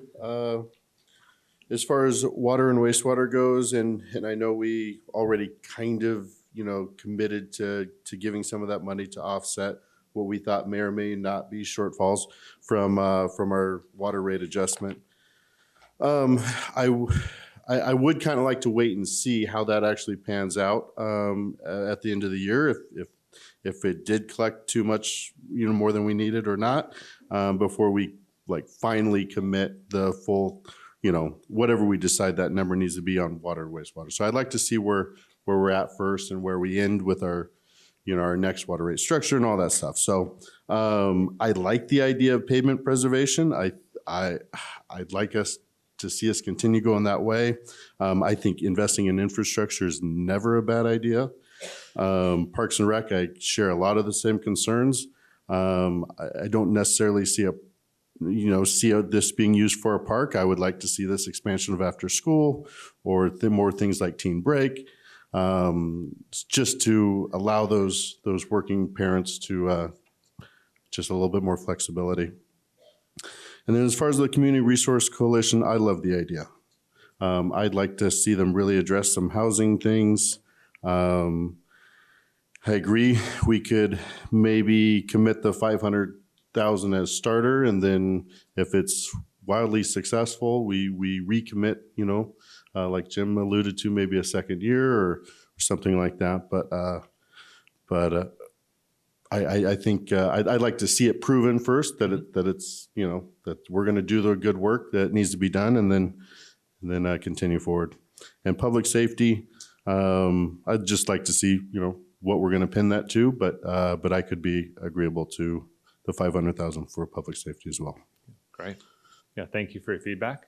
And just to keep in mind, this was just real broad brush to just kind of paint a picture, and then all of this will come back in more detail. So none of this is set in stone, but yeah, great conversation so far. Mr. Mayor, Yeah. I'd just like to add another concern just to keep an eye on. My concern is that we would absorb this into the budget and we get $8.5 million and we give some to the charity groups, and then we're just paying for stuff we were already going to pay for anyway. I kind of like the idea of keeping it as the ARPA funds. And like I said, we have so many years to allocate, so many years to spend, that we do it in projects that really give back to the community and rebuild, but that it's not just, we were going to, pay for the air conditioner at the aquatic center, so now we can pay for it this way and we just have more money in the general fund. I'd like to see this something we talk about for the next, year or two, that it is maybe a 2-year budget that we can, like I said, we have time for the water and sewer to get in, and we see, well, does it need that much money, or, pavement pressure, so we can kind of work with it. And it's this money is spent, and like I said, it's not just absorbed in a budget, and we're talking about it in past tense next year. So, Thank you. Councilmember Lane, did you have any comments or thoughts? Well, I was going to wait until after the public spoke. Oh, and that's fair. No, I don't need to. It's your choice. Yeah. I'd really like to hear what they have to say, but I'll go ahead and make a few comments. Yeah. First off, as a starting point, good starting point. The idea of having a coalition is a great idea. We've already proven as a municipality, as a community, that works when we did the Resource Alliance. It worked. There's so many people that came to us and said, you saved my business during this. And so I do think that that's a great idea. One of the notes I wrote, Councilmember Dolan, or excuse me, Vice Mayor Dolan, just mentioned, we don't have to be in a hurry. Mm-hmm. We don't have to spend it today. We have the next 4 years to actually come down and make sure that we do it right. We get one shot. Mm-hmm. And we have to make sure that it's done right, and that the money goes where it needs to go to. We have deferred maintenance here in the city that we have not kept up on some of the things that we need to do. If you've read the newspaper, Senator Kelly just gave us some money for the police department. It wasn't as much as we asked for, but we do have some maintenance issues there, some upgrade issues that we need to take care of over there. We're going to have to build additional fire stations in the future. There's other things that we're going to have to spend money on too. Anybody that has watched me up here in the 5 years that I've been up here, when we talk about nonprofits, I'm a big nonprofit person, but I also believe that we don't use tax dollars for nonprofits. And these are tax dollars. They're coming from the federal government, but they are tax dollars. And so do we give that many tax dollars towards nonprofit? I think in this instance, we can, but we need to make sure that when we vet them, that we're actually giving money to nonprofits that were really affected by the COVID virus and not just, oh, look, the city has a whole bunch of money. Let's see if we can get our piece of it. We need to, that's why I like the coalition where they can say, you know what, we were affected because of mental health issues and we really need this amount of dollars to make sure that we can get back to where we should have been had it not been for COVID. So in the past, I had always said, never give money, tax dollars to nonprofits. If we have extra tax dollars, they go back to the public. The public can donate what they want. In this particular instance, the money was given to us by the federal government. And I think we can make those that were hurt whole, if that's possible. And I think the coalition is the right way to do that. So, and that's all I had in my notes. So after the public talks, we'll see if I have something else. Yeah, great. So, thank you. All right, Councilmember Koch, we're going to open up the public hearing unless you had any comments or thoughts before we did so. No, I have a lot of the same comments as Councilmember Lane. I wouldn't be in a big hurry to just jump out and write checks and spend this money. So definitely interested to see what staff comes back with during the budget process and interested to hear what the public has to say this evening. But definitely in no hurry to just run out and spend the money. Let's make sure we're doing it in the best interest of the public and the best interest of Lake Havasu City. So with that, I'll listen intently to what the public has to say and provide comment later after it's over. Okay, thank you. All right, this is a public hearing. If you'd like to address the City Council on this matter, please just make your way to the podium and state your name for the record.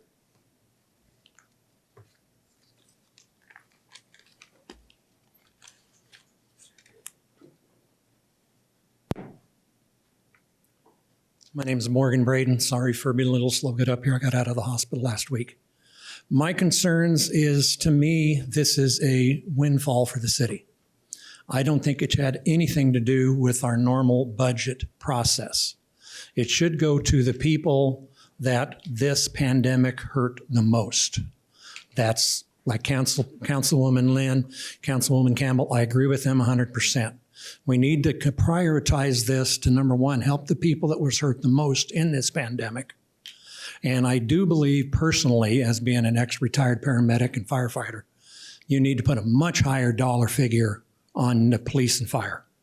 They are way understaffed. They're way underpaid. Granted, we can't use this for, paying their salaries, but we can use it to increase and make our fire department, our police department stronger and better take care of our citizens of the city. Thank you. Yeah, great. Thank you. And Morgan, you brought up a great point. When it comes to the budget process, it has to go through the budget process because we can't spend money unless it is approved by council through there. So procedurally, it does have to go through. Understood. Yeah. Yeah, please. Yeah. I personally don't see how the pandemic affected our roads. Sorry. Sure. I can't see that at all. Sure. So I would not want to see any of it go to taking care of our roads. Sure. Yeah. Yeah. Thank you. Yes. Good evening. Hello, I'm Cindy Kesey and I'm with the Clothes Closet. I'm just here. I don't know about all that politics and all that. I'm just here on the front line. I see it every day, the phone calls that we get, the people that have been affected. And it's really sad. We have so many calls from the mental health is the most important. You do have some affected, you have many affected that don't have nowhere to live. Women and also men that are abused because there have been close contact. They need to get out. They need help. They need to talk to someone. They need somewhere to live. Also, my son is handicapped. For a year, they had no program. He's gone backwards. And it's sad. Luckily, I've been there, to do that, but some of them haven't had that. There's a girl I'm working with now who has fallen through the cracks. You might even have seen her walking around town, but she had no one. Program's closed, everything closed. There was no one checking on her, no one there to talk to her. She had no food. She had no one to clean her apartment. She's mentally ill, and there was nobody there. And she has reclused tremendously, and there's still no one there. This is the stuff that the community, this is what the money's for. It's taxpayers' money, but isn't that taxpayers' money? That's what it's for? I mean, I don't know that, and I'm no disrespect to anybody. I don't mean that. But I'm just saying there's so many, I just see it every day, and it's just sad. And I just want to thank you for letting me be here. And if you ever want to know more, I can let you know more anytime. Thank you. Thank you.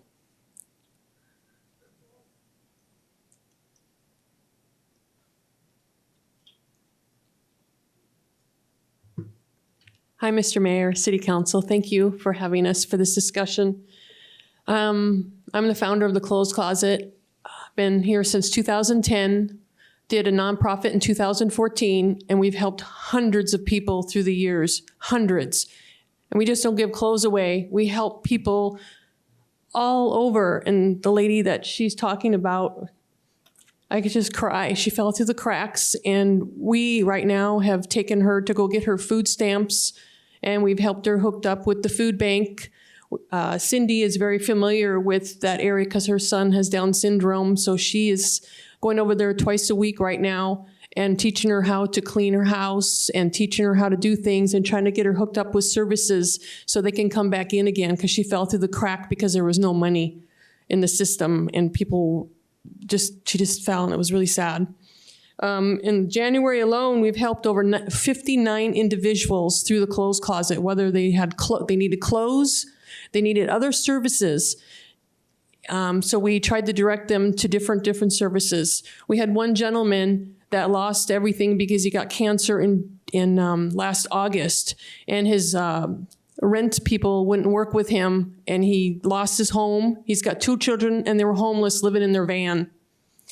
And since he was supposed to be here tonight, but he didn't come. But anyway, we got him hooked up with another agency, so he just got funded to get into an apartment or someplace, and they were going to pay for it. But now we have to find a place for him to go.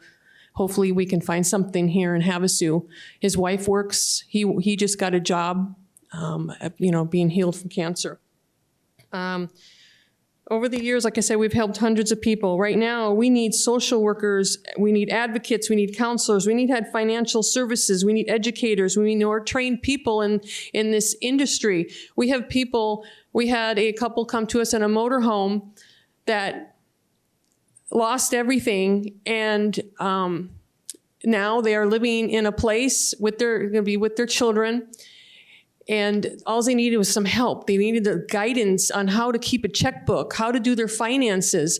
And if you realize that people, they're not all like us. They need help in these areas. And it's just not about giving clothes away. It's about helping the whole soul, helping the people to get back on their feet so they can live in our community. A lot of these people, they work, but they can't get ahead because they don't know how.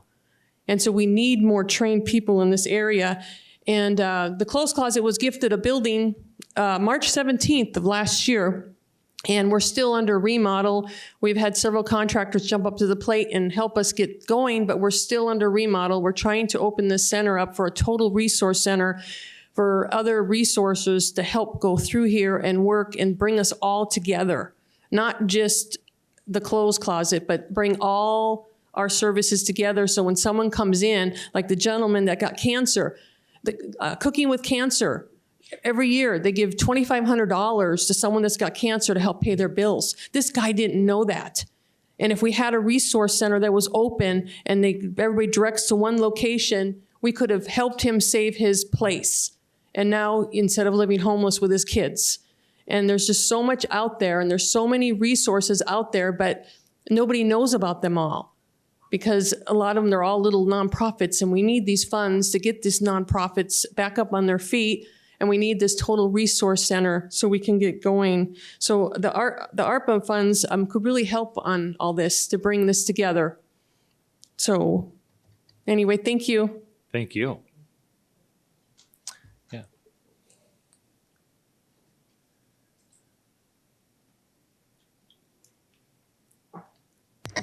Good evening, Mayor Sheen, members of our City Council. My name is Barbara Smith, and I come as the president of Western Welcome Club of Arizona. We are kind of the grand old lady of fundraising in Lake Havasu, having been organized in 1971. We have worked tirelessly over the years providing funds to any group that comes to us in need. COVID impacted our fundraising as it did all of the community's nonprofits. We went from donating $20,000 that about 80 ladies raised on their own in 2019 down to $13,000 last year. And we felt thankful that we still had this much money that we could give back. We know that a lot of our organizations lost their funding, couldn't be as helpful as they wanted to be. We made the hard decision last year to only help places that we knew needed our help and that we had helped before.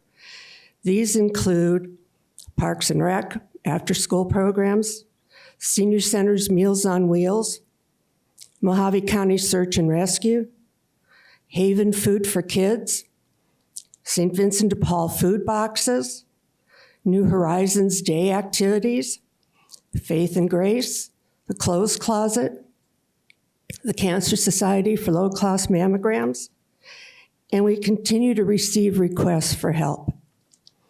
All of these groups, all of the nonprofits, were impacted by COVID.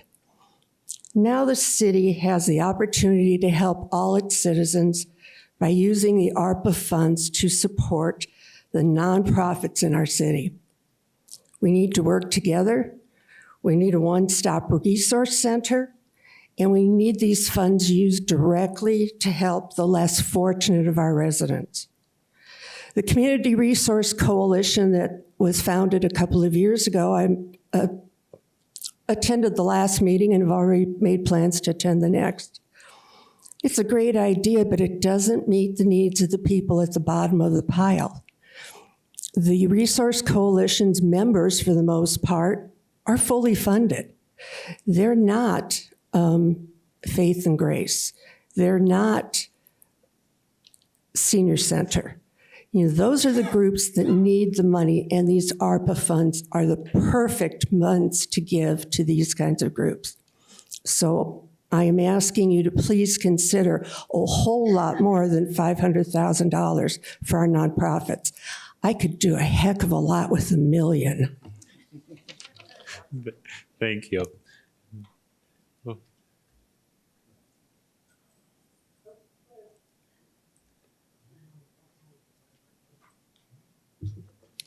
Mayor and Council, my name is Leslie Denny, and I have for 7 years been on the board for the Calvary Benevolence Fund.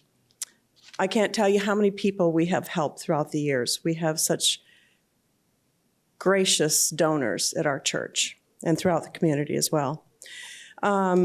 Just during the COVID period, Calvary has given out about $117,000 to people who have come to us who have needed help with back rent, who have back utilities, who have needed help on their co-pays for their insurance, for their medical for COVID that they did not cover. We give out food vouchers at Smith's and also gas vouchers to get them to and from their doctor's offices. That's just kind of an example of the things that Calvary is able to do. We do have policies and procedures, so there are a lot of things that we can't even help people with that are out in the community. And I think that there's a lot of people out in our community that don't even know that not only we are there to help, but there are also other members of the coalition that are there to help. And I'm so glad that that got started before COVID. There was kind of a period when we didn't meet. And I think there's a lot of people that really still need to meet and need to see what is available out there for the people of our community. Not only individuals, families have been helped, but we also worked in conjunction with the food bank prior to COVID. They were very helpful in vetting people for us. They wanted to make sure at that point that they had jobs, they were self-sustaining, but they were just in an emergency situation. So with them vetting them, they would send us to Calvary, or they would send them to Mount Olive, and we as a group would get together and help them get out of a problem. I think there's a lot more of that out there. We just need the chance to find them. We also have Celebrate Recovery at our church, and a lot of those people who are coming out of jail, who want to get started, who have realized that they've had a bad habit and they want to get rid of it. We all have hang-ups and habits, and we want to break them and we want to move forward. This can also help those people move forward if there's a place that they can go to seek help or to find housing. They need a jump start. They need what we refer to as a hand up, not a hand out. I know that there was something mentioned recently, and there's just so much. My head is just foggy tonight from all the information I've gotten here. As far as mental health, I had a lady from the community development that called her, or counseling, social worker, and she had a family that was living in a bed bug infested apartment building. And the family was so mentally distraught because they didn't have the money to pay for that. The landlord wouldn't help. There were 4, I think, condos that were involved in it. And I think just up to maybe 4 months ago, they still hadn't gotten the help. We weren't able to help them because they couldn't provide all the information that we needed. But this is another way that this could also help clean up the city in a way to help others so that they can live peacefully and help with their mental health to get through these things. We're always trying to find more resources for monies. This is a good way to do it. And I agree with her, $500,000 is not enough. I know that we send people to Mojave County who are losing their houses. They have $8 million, I think, that the state gave them in Mojave County. There's one lady that's trying to handle it, but they're basing it only on COVID, as a result of COVID. There's other circumstances other than just COVID, I understand.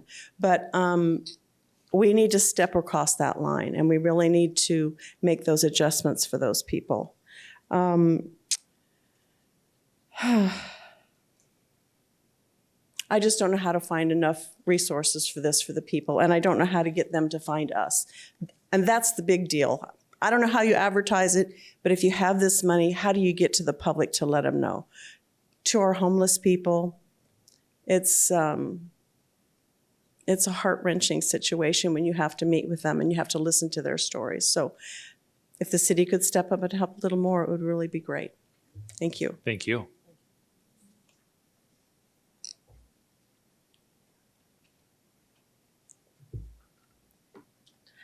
Hello, Mayor and Council. Thank you so much for allowing me to come up and talk about my passion. I'm Angie Foltz, and I'm the President and CEO of Western Arizona Senior Living. We serve seniors throughout Western Arizona. We're based in Lake Havasu, but we serve seniors and their families at no cost to help them navigate the extremely complex world of what it looks like when staying at home is no longer the safest or best option. So far tonight, I've heard a lot of things, but there are 3 numbers I want you to remember: 35, 70, and 75. My background is in nonprofit work. I come from a long history of working with nonprofits, with those that are the least of them. I've helped individuals who become homeless due to a sudden onset of an illness, which may be determined terminal. They don't have benefits in place, and suddenly they find themselves homeless. These are our working class people. These are people that have done their best to be good law-abiding tax citizens, but suddenly find themselves in crisis. When I first met Christine, I was the manager of the Goodwill Career Center. Every day we were serving many, many people who really just needed an interview or a haircut, a resume, a good pair of shoes, something to eat that day. And Christine has been a strong partner in this community in providing that service.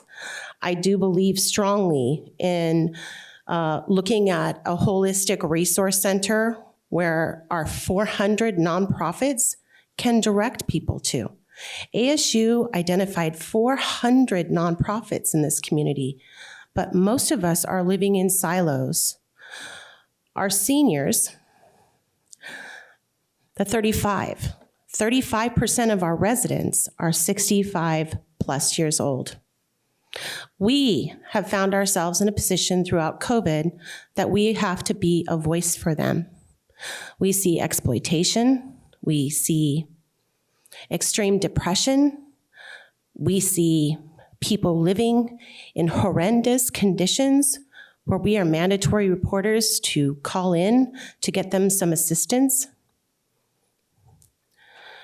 Many times they can't afford assisted living, but that's just the most appropriate placement for them. They need 24-hour care. But one, we can't find them affordable housing anymore.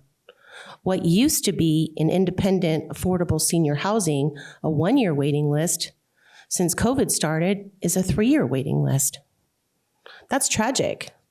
We have not built any more affordable senior housing in this community in 20 years. 70%, that's the next number. That's the number of people who apply for aging and long-term care, which is the program that funds them so that they can find assisted living, if we can find them a bed anymore, because we've run out of those spots. 70% is the number of people that are denied getting that all-tex approved through the state the first time they apply. 70% of seniors are told, no, there is no help for you. We regularly get calls from seniors who are crying, I can't get to the toilet. I'm showering in my son's sink because I can't get up the stairs anymore. I don't know how to get food to my house. How do I reach Meals on Wheels? Is that there? What do I do? Church people calling me.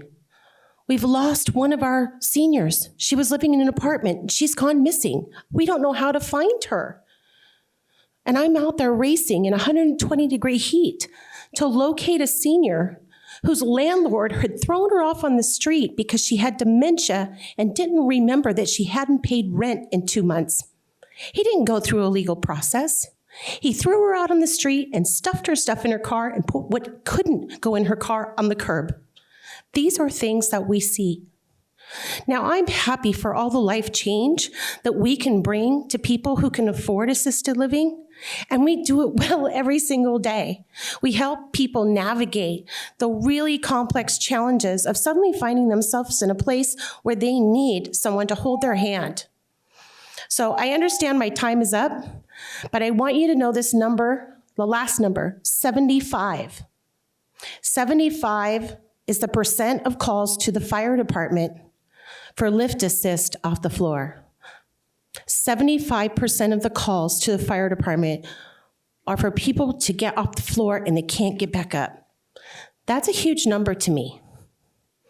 I want to see us come together. I would be happy to serve on any type of board or coalition or whatever that is to bring a voice to our seniors, because that's what we do every single day.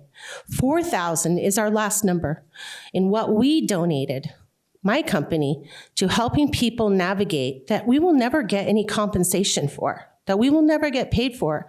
And those are those people that we're talking about tonight. So I thank you for your time, and excuse me if I'm very passionate about it, but I can't cry about another homeless senior. I can't. It breaks my heart. I love them all like they're all my grandmas and grandpas. So thank you so much for your time, everyone. Thank you. Thank you. Yeah.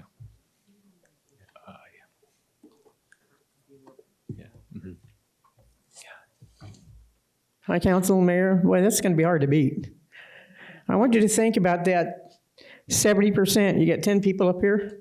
Only 3 of you have a home. Only 3 of you can eat tonight. Figure that one out. Look at the kids that are around there. We have 175 homeless kids that aren't even on the PIT count. But I want to know, how many of you actually physically know a homeless person or have spoke to a homeless person? Just a hand of raise if you wouldn't mind. What a change in your life. Those who haven't, let me tell you about some of them that are out there. I'm with Veterans United Arizona. I'm the CEO and co-founder. We started 9 years ago. And during that 9 years, we've helped over 3,000 vets that were at risk or homeless because they couldn't turn to somebody and find help. If we can get some assistance through the clothes closet as a center for those people to meet, they're not going to be arrested. They're not going to be out there stealing stuff from the stores. They're not going to be out there hopeless. There's about 6 weeks ago, I think we had a guy that was hopeless that walked out into the lake and drowned himself because he had no idea where to go.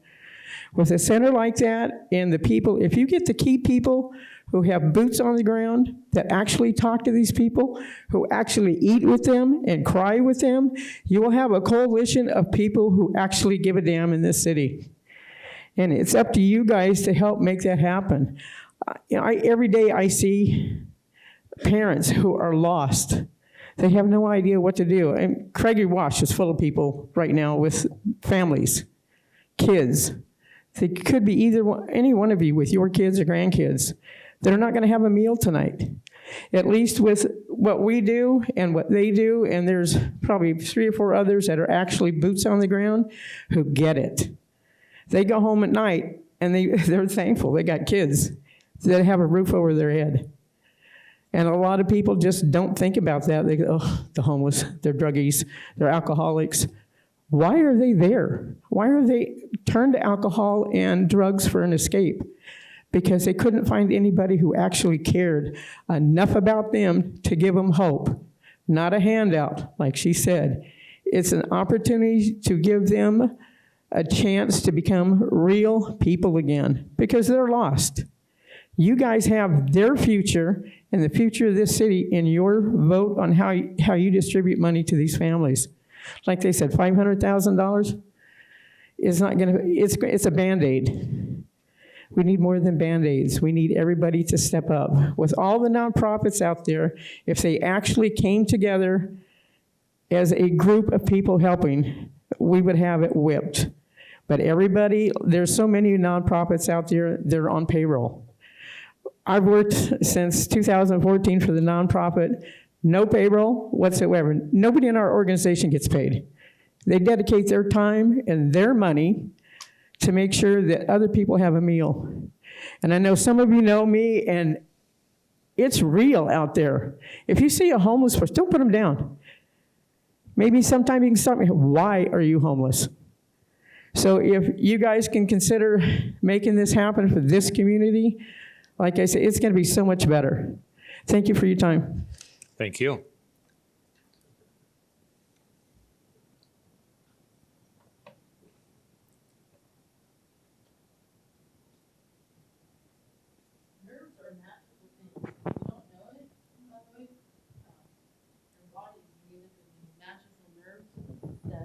Your muscles don't work unless they work.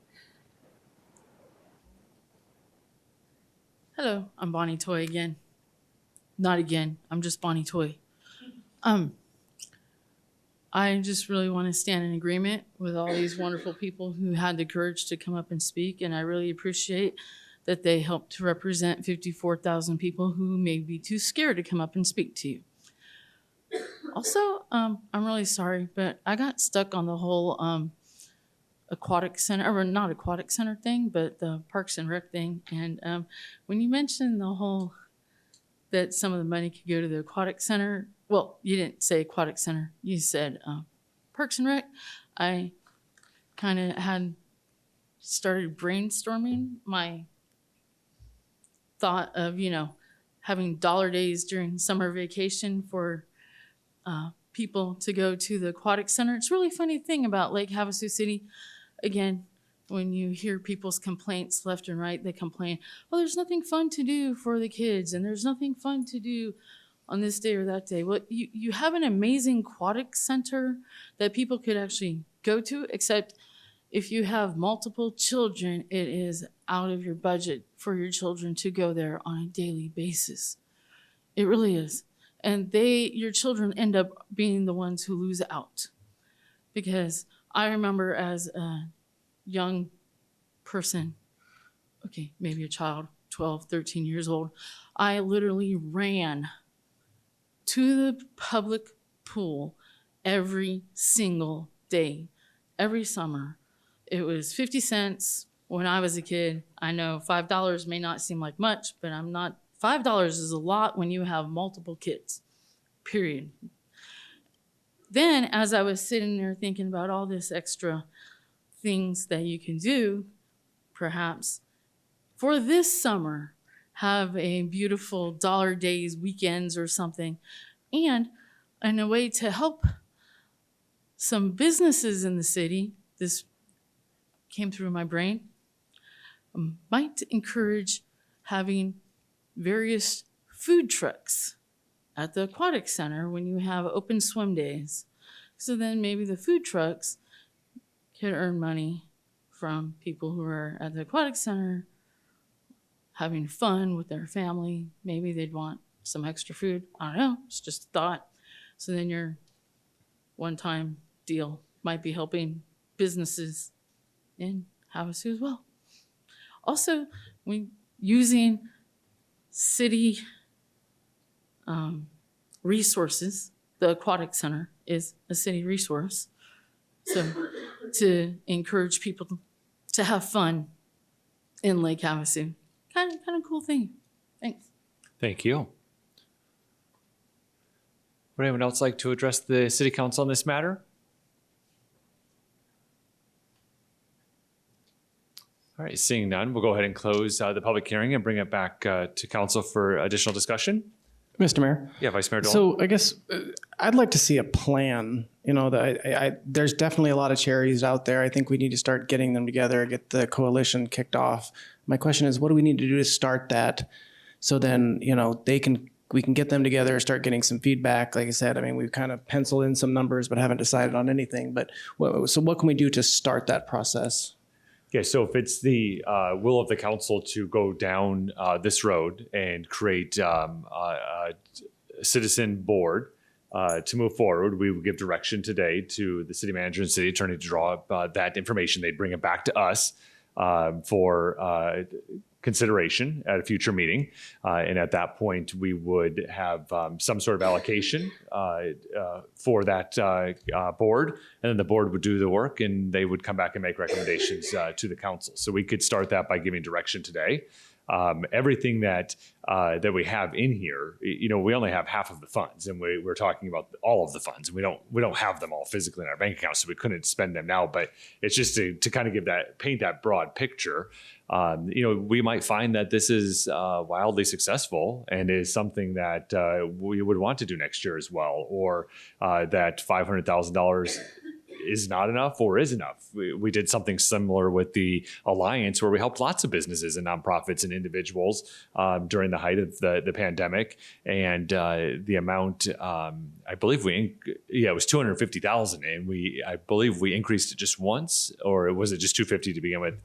Councilmember Lane was the vice mayor at the time and was our liaison at the time. Yeah, we used $250,000 of tax dollars, but then we actually used a lot of public donations, and the total amount was $360,000 that we gave out. And at that point, all of the needs were met for the objective of what that goal was. So if it's the will of the council, we can give direction this evening to move forward with that board process that we talked about. It would come back at a future meeting for us to adopt, and then they would act as any other board, committee, or commission. It would be just because the items are coming back to us for consideration, it would be more like the P&Z. There wouldn't be a council liaison to that board because those items do have to come back for our consideration at the end. So it would be similar to that. There would be a staff liaison to the board.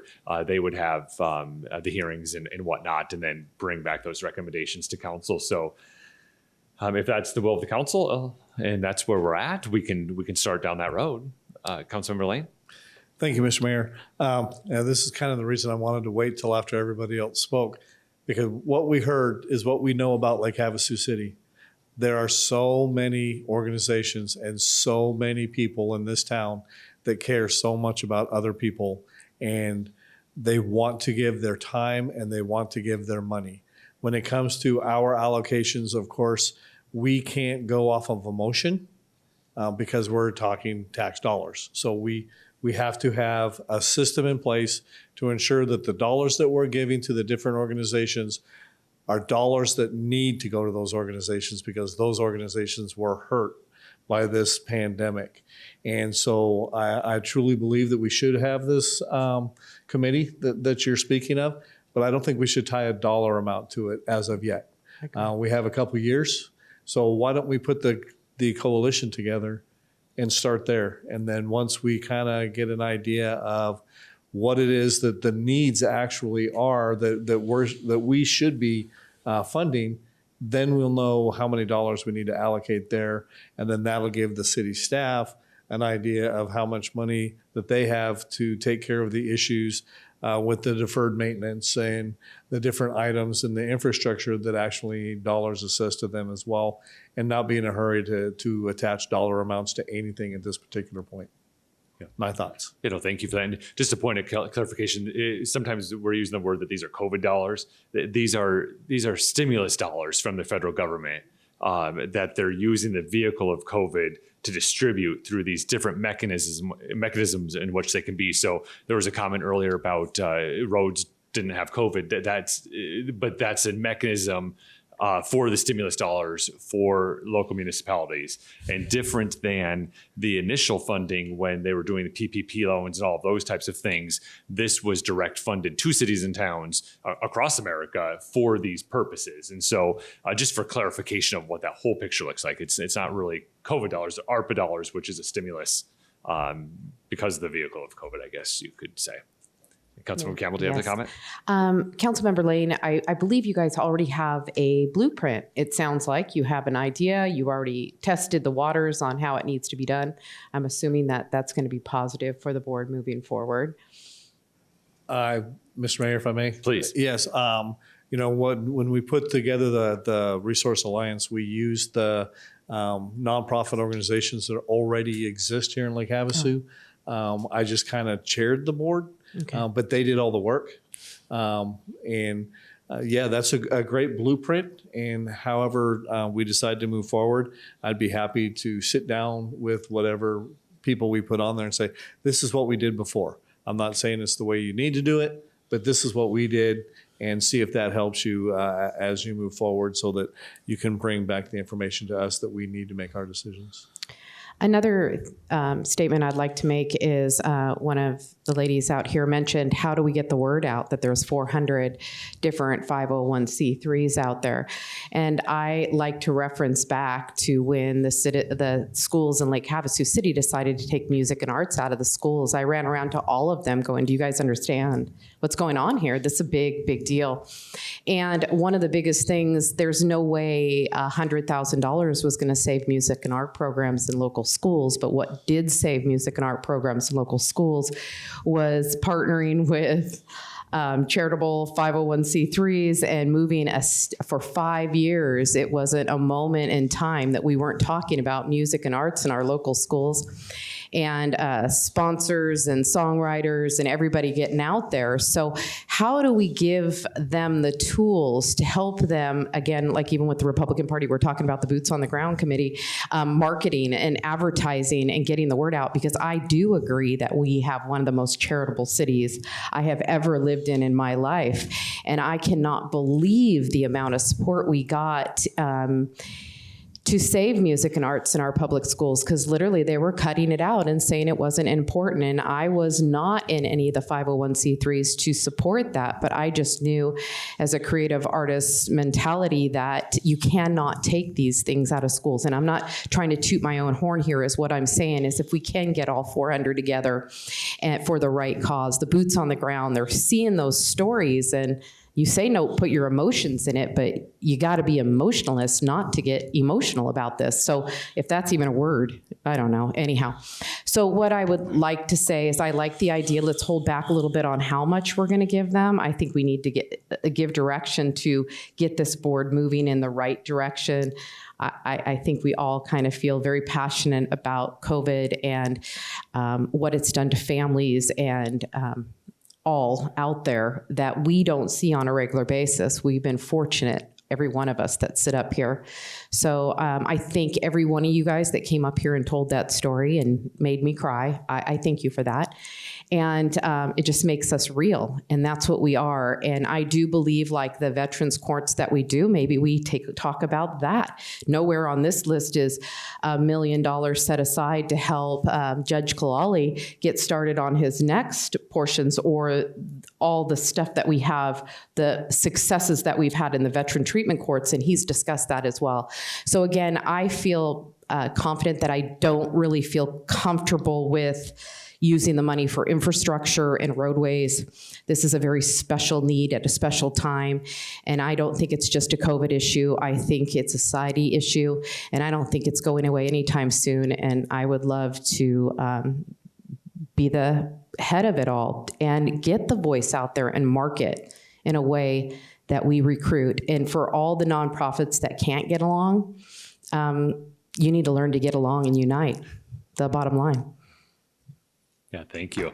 And the municipal court was not on there because it's not one of the mechanisms from the federal government. So yeah, that's just, I mean, it could be used under general government services under the exemption, but it's not one of the initial vehicles of infrastructure or social services, which was the original intent of the legislation. So that's just for the framework, but that doesn't mean it can't be used for treatment courts. Treatment courts are doing fantastic work for our community. So Thank you. yeah, thank you. Any other questions, comments? So what I'm hearing is that from council is we like the idea of Community Resource Coalition. We like the idea of a separate board. We don't like to, we're not necessarily in favor of a number quite yet, which I understand, but I do think staff needs kind of a parameter. And if they need to come back, they can come back. I don't think open-ended is going to be a good situation, just because you just don't know where it could go on what that looks like. Councilor or Vice Mayor Dolan had mentioned maybe $500,000 over a 2-year period, so that'd be $1 million. I would just throw it out for quick discussion. And would you guys be opposed to $1 million set aside of the $8.5 million towards coalition stuff? And if they need more resources when they get involved, we come back and have this discussion further. But at least we just need to paint some broad picture strokes so that when staff's putting together presentations in their budget, that they have some numbers, so that when we're all sitting here, we're like, well, what about that number? Where's this going to go? And what's that going to look like? And is that a comfortable number for folks? Or Mr. Mayor? Yeah, Councilmember Lynn? Yeah, I'd like to agree with you. I hate to go and put this together and then we just have another coalition that's sitting there with nonprofits and there's no money flow in it, because what's the point? So we're going to sit around and talk about it. I think there has to be some stake in it. And I don't know what that a dollar amount. I love your idea, doubly. That's a win-win for me. That's more than I thought coming in here. I just think there has to be a dollar amount to show that we're serious, that we're going to do this. We're investing back in our community. And I really want to make it very clear that this isn't about the nonprofits. It's not. It's about the people that the nonprofits are helping. It isn't to give a nonprofit any money and let them go. It's not. And that's what I think setting up this new committee is going to make sure that we vet out who those nonprofits are. I happen to be a board member on the United Way. I'm on that allegation board. We see how they come in. We see where that money goes. So as long as we make sure that they're following through that and they're held accountable for it, I think that's really, really important. It is not to help the nonprofits. It is to help those people that are using them. And I just really, really want to stress that today. What I saw, and I tried to voice it earlier, we have those resource guides, and they're great. But if you're so down and you're depressed and you lost your kids and you lost your house, you lost your job, if you hand me this, it's doing nothing. But if you have a person standing in front of you, holding your hands, looking at you and say, okay, what do we need on here? Let me help you do that. And that's what a lot of these nonprofits, church organizations, they do. They have those people that are going to do that. Like, I like the resource guide and everything, but to be honest, you need a live on person. And COVID did affect that, because people weren't allowed to go in. They weren't allowed to go in and talk to people. They weren't allowed to see people. They weren't allowed to go to church. You weren't allowed to do those things. So they lost those connections. And that's really what I'm really passionate about this. And I'd like to see a dollar amount in there just so that it puts a little stake in the game from the city. Yeah, so perfect. That's just my opinion. Thank you. Thank you. Yeah. So by kind of nod, is $1 million just as that number, was that workable for, and they're coming back with a resolution, staff will come back and we'll have this item going forward. And we still then they'll still have to come back again to get the recommendations of the board approved. And so you're talking $1 million up front? Just $1 million of the $8.5 million. The rest we figure out in the details of the budget. And then we'll see how it goes. And yes, and if there's more necessary, great. If less is necessary, great. Yeah, I'd be okay with that. Mayor, I'd like to see $1 million each year, because out of $8 million, if water infrastructure is worth $3.5 million, again, we're not getting this money right now. This is only half of the money that we have right now. Yeah, because 8.5 is the total. I understand, but we only got $4 million now, because if we got half, that's 4. So I say this is probably the top priority of all of us right now. If we could just take half of the half for 1 year $1 million, another year $1 million, just to get this started. We'll find out if we need it or not, and from there we can, we'll have a really good plan. But I agree with some of them out here. $500,000 for the 1 year to start a whole program, do all the marketing, get it all done. I think it's not enough. And I don't think $2 million of the $4 million is that much to ask for at this point. Yeah, thank you. Yeah. Councilmember Lane? Thank you, if I may. Thank you, Mr. Mayor. Yeah. Putting a high dollar amount like that on something that we don't even know. I mean, until we have people actually looking at the actual need, the actual loss, the actual how much were they hurt, we don't know that. So how do we put a dollar amount on that? And then all of a sudden, okay, now we say we're going to put $1 million into it. Well, then that's $1 million. Everybody's going to say, oh, I want a piece of that. I want a piece of that. And we need to vet that the people that we're giving this money to, the organizations, actually lost during the pandemic. That's what this money's for. Just like the infrastructure, it's the recovery, the American Recovery Act. So adding money into a situation, saying we're going to give them this much money, when it may be $250,000 and it makes the people whole. So I don't like the idea of throwing $1 million or $2 million at a problem when we don't even have a clear understanding of exactly what that problem is. I mean, yeah, we do have a situation where people need help. We understand that. Like I said, we have a lot of very passionate people, but we can't make decisions based on passion. We have to make decisions based on clear logic and whether or not it actually meets the criteria that has been set forth. So giving a number to it like that, I'm not comfortable with it at all. Yeah, thank you. Mayor, just to make a statement on that, as a businesswoman, you have to start out on a business plan with more money to get something going if you want it to go in the right direction. And again, if we don't need to use it, we don't use it. But as an investor and a business person, if you tell an investor, go out and build us workforce housing, but you have $500,000 is what we'll help you with, it's going to probably go nowhere. So again, we don't have to use it. It's money sitting in a bank that we had no intention of using until we got all these rules. We weren't going to spend it. I think we spent some money. I don't know what that is, but on the courthouse. But the point is, I don't think, maybe not, like I said, I won't. Okay, let's not go there. But anyhow, that was a different fund, I guess. Okay. But what I'm saying is, I don't think it's that big of a deal to take $2 million of an $8 million to set aside over the next 2 years to get a program started, because most programs need more than 1 year or 6 months to get something started. This is new. This is very new. And those numbers of 35%, 70%, 75%, that is highly concerning that this is the way we are treating some of the elder in our community. And I know I've sat through a whole board of WACOG, and there's millions and millions and millions there, but if you ask for representation in Lake Havasu City, there is none. So if it takes us reaching out and grabbing them too to get them more involved, I'm just saying the more money we throw at the beginning, the more confidence we have as a citizen, by the citizens, the community will come in droves to help us out. And as an investor, if you invest a little bit on a grand plan, you're going to get a whole lot of investors that want to follow suit. Mr. Mayor. Yeah, Vice Mayor Dolan. I agree with Councilmember Lane on that. I do agree with Councilmember Campbell's general approach to it that, but we don't have a business plan. We don't have any plan. I think there's not even a mission statement. I think we're, like we talked about in the beginning, this is basic preliminary. We're very basic. We're just going to have a discussion. So I would like to get the committee together, get them to find out what some of the needs are. If we need to allocate $1 million, great, let's do that. But I would like to find that out first, because I don't think we talk about a coalition center. I think that's a great idea, but we don't have a plan for it or anything yet. So I think that's what we need to find out. I'm a little concerned when we say that, well, we'll allocate this and the rest of it will be discussed in the budget process. My hope was that this is separate from the budget process, that all these items we're talking about won't even have anything to do with the budget process, that they're separate. These are ARPA budgeting process. So I just want to make sure we're keeping that separate, that those needs are going to be ARPA needs and ARPA budgets and not our regular. Yeah. I know we have to put it in the budget once we get to it. But I just want to keep those conversations separate so we don't commingle them. Absolutely. Yeah. Mr. Knudsen.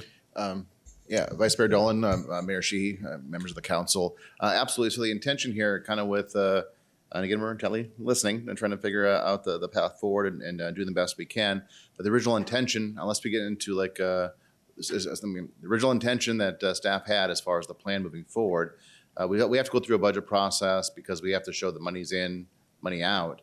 But if you look at our CIP, and if the dollars we spend for ARPA funds as directed by council are for CIP type projects outside of the conversation we're talking about for social services, you'll see within the 5-year plan for the CIP, you'll see a project, and then you'll see the funding source.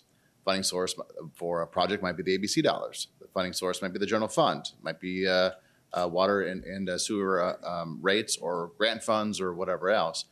Through the CIP, we can identify a project with a dollar amount, and the funding source is ARPA funding. So that there's a separation for those projects with identification of that funding source, and then as a city, as a council, there's a plan in place to know exactly how those funds are earmarked to be spent, which is not the final word, right? So we have a document, we have a plan, we put it into a multi-year document, and then, as council knows, then we review it once a year to see how those what's appropriate. So, from staff's perspective, we'll be working hard to try to identify ARPA dollars with projects, and then we'll bring it to council, and then we'll we'll whimper and do it again, but we're going to keep on trying in terms of what that looks like to get to that plan. So just bear with us as we try to identify these dollars for specific projects, but that's the intention. And then so it'll be in the budget process, but it'll be distinctly separate in terms of these projects are ARPA funding. Does that make sense? Yep. And then in terms of the conversation, if I can, Mr. Mayor? Please. In terms of the conversation for the creation of this council-appointed board. So right now it's a concept. And so what we need right now, and staff has started some of these conversations to get the first steps working in case council wants to go in this direction, which it sounds like is the 100% consensus amongst council. So we need to put everything together. We'll come back to council with a resolution. How many people are on the board? And then what's the makeup? And then we talked a little bit about the process for selection. Once we get those board members appointed by council for that board, the first order is going to be what are the parameters? What are the rules? What are the criteria for the nonprofits to apply for this type of funding? Is it there's got to be rules like any type of grant that you would apply for. So there's a lot of kind of baby steps that we need to get established. Again, sounds like we'll take a dollar amount and then in terms of holding that back, and then we can have conversations with the council appointed board with council, and then over the course of time we can figure out maybe that's the way to kind of figure out what the dollars associated tied with it. We want to take a big swing, and we want to put money into the hands of these folks to do good things in the community. But let's that's helpful in terms of direction. Again, I'm trying to generate a consensus, so council can tell me if I'm off base or if that sounds good, please. Yeah, so I think where we're at right now, and Councilmember Koch does have a comment, and we'll get to her in just a second. But from what you described, Mr. Knudsen, that's kind of where we're at, and we'll tie it together after we get Councilmember Koch's comments and then anyone else's. Councilmember Koch? Thank you. And thank you, Jess, for your comments. I envision this more kind of along the lines of what you were saying. You know, I spent a lot of years in the nonprofit industry. I have a lot of compassion for these people who do a lot on a very shoestring budget. I totally understand that. I guess what I would more like to see, instead of us throwing out a number and everybody saying what they could do with that number that we throw out, is more of a, here's the number of what we need and here's what we can do with that. And here's how many people we can serve with that. Years of serving on the United Way Allocation Committee, we always made them come in with, the amount of money that they needed, what program they were going to run with that, and how many people they could serve and what their outcomes were. So in my mind, I don't have a feeling of throwing out 500,000, 1 million, 2 million. I want to see what they can say they can do, or what programs they can run, and how many people they can serve with those dollars, and then make my decision based on that, as opposed to a set dollar amount for an undisclosed amount of people or an undisclosed program. I mean, obviously there is a need in our community for services, but we serve a lot of people in our community. And so we need to be making the best use of those funds, much like Jess was saying with the projects that the city can come back to during the budget process and saying, this is what we could do with those funds. This is what it would cost, and kind of an a la carte menu type thing where we can decide what the best use of the funds are at that point with a dollar amount tied to them. In my mind, that would be an easier decision for me and help me justify all the money that we're going to allocate to these, and in the best ways possible. So if that makes sense, that's kind of how my mind works. Yeah, thank you, Councilmember Koch. Councilmember Lane, and then we'll go to Councilmember Lynn. Thank you. Yeah, just one more thing that I wanted to bring up. In addition, while this coalition is looking at what those needs are, what I'd like the city manager and staff to do is the same thing on where you think we need to spend dollars. So then we have information from the nonprofit side, but then we have the information from the city side, so that we as a council can say, you know what? Yeah, there's $2 million worth of needs on the nonprofit side, but we have $7 million worth of needs on the city side that are just really pressing. So we're going to allocate this amount of money here and this amount of money here, and we have all the information on both sides of this issue where we're going to put those dollars. But we need to have all the information at the same time, and not, okay, we got it from this place, now let's get it from this place. We need to have it all at the same time so that we can make a decision on the best way to allocate each and every dollar. As I said before, we get one shot at it. We don't get any do-overs. So, thank you. And yeah, great point. That's why I started with all the framework of conversations we already had, because I knew that's where we would be going. So, Councilmember Lynn. Mr. Mayor, I'm going to be really gentle with how I approach this, because it's bringing up some things in the past. We had agreements in the past with interagency, and I think the difference with the process that we're doing now is we are going to be a middleman. We're going to have the committee to make sure that they're held accountable, because I remember reading documents where there was money set aside and we had the different nonprofits that were in interagency come and say, oh, this is what we're going to do with the money. And then there wasn't follow through on those things. And there's council members on here that walked through that process. And then as a council, we had to be accountable for that. So I think the difference now is having this committee to making sure that I'm hearing what everyone is saying, but having them come and say, this is what we can do. Well, we already know what they can do. They could easily say, well, I'm going to give a bed to this many homeless people tonight. And then what's the follow through on that they did that?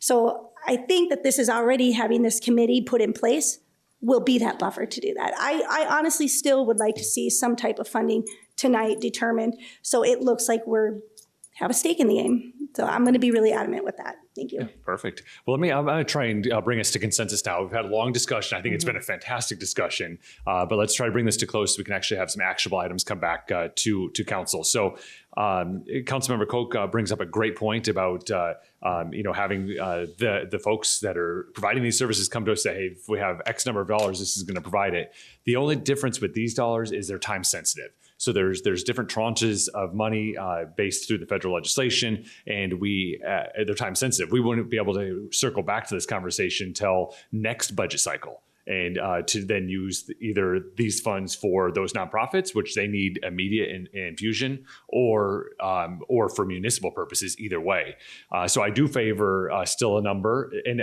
again, this is broad, so they're going to come back to us, and if the number's higher or lower, we can. That's the great thing about the 7 of us. We get to make those decisions. But at least if we set the parameters right now, and I think I had at least 4 on $1 million there. I would like to have a full consensus of just, again, very broadly, so council or staff can come back with a resolution that we're going to create a community coalition, a community resource coalition, a board of the city that's going to do these efforts for us, bring back applicants that we then once again will fund. So they're going to come back before us a few times. The resolution that we're giving direction for tonight, the appointments of the members to the board, and then the funding mechanism or the funding of the agencies or organizations and or additional requests for that. So we're going to be very active and involved from that perspective. But again, because the funds are time sensitive, if we don't do it that way, then we're really backing staff into a corner to try and spend money, and we wouldn't be able to necessarily do it in a thoughtful process when we're trying to do that. I see nodding heads. Can we go along with that parameter? We'll bring a resolution back to start this community resource coalition with a very broad guideline of $1 million of the $8.5 million to it, knowing that's just a starting point, that we'll have additional discussion, but at least we can get the ball rolling, because every day that we take on this discussion is a day that these great agencies cannot be serving the citizens that need it the most. That's the most important. So I think I have nods. Councilmember Koch, I can't read your body language. Would that work for you? You can't see through the darkness of the night? No. Would that work for you? And again, in a very broad brush sense, and council will bring that, staff will bring that back to council for official action?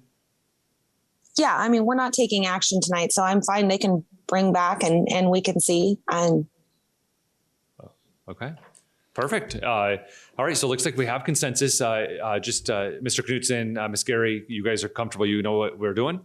Great. Thank you very much. Thank you, Ms. Olson, for all of your work. Oh, do you have some comments? Or I just wanted to make one more comment associated with the kind of the accountability issue.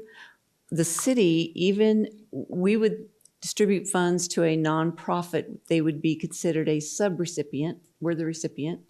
Then they would determine the beneficiaries through the process that's created. We remain accountable for proving that those funds were used in that manner. So we will be following through on that for sure. Yeah, thank you for that clarification. All right, Ms. Olson, thank you so much for going through 550 pages of the most boring words that existed, for putting this together. Thank you to the council for a great, robust conversation about this. And we look forward to additional action from staff to go in front of council. All right, moving on to the next item on our agenda, which is current events. Are there any council committee reports? All right, seeing none. Our next meeting will be on Tuesday, April 12th, 2022 at 6 p.m. It will be a regular meeting. And then on Thursday, April 21st, 2022 at 9 a.m. Again, that's 9 a.m., not our usual time, but that's our budget and CIP overview work session. So those are our next 2 meetings. That'll be located here at the council chambers. Okay. Yep, at 9 a.m. on the 21st of April. Item 11, are there any future discussion items? And item 12, a motion to adjourn. So moved. We have a motion and a second. Thank you all for being here. Be kind. We'll see you next time. We are adjourned.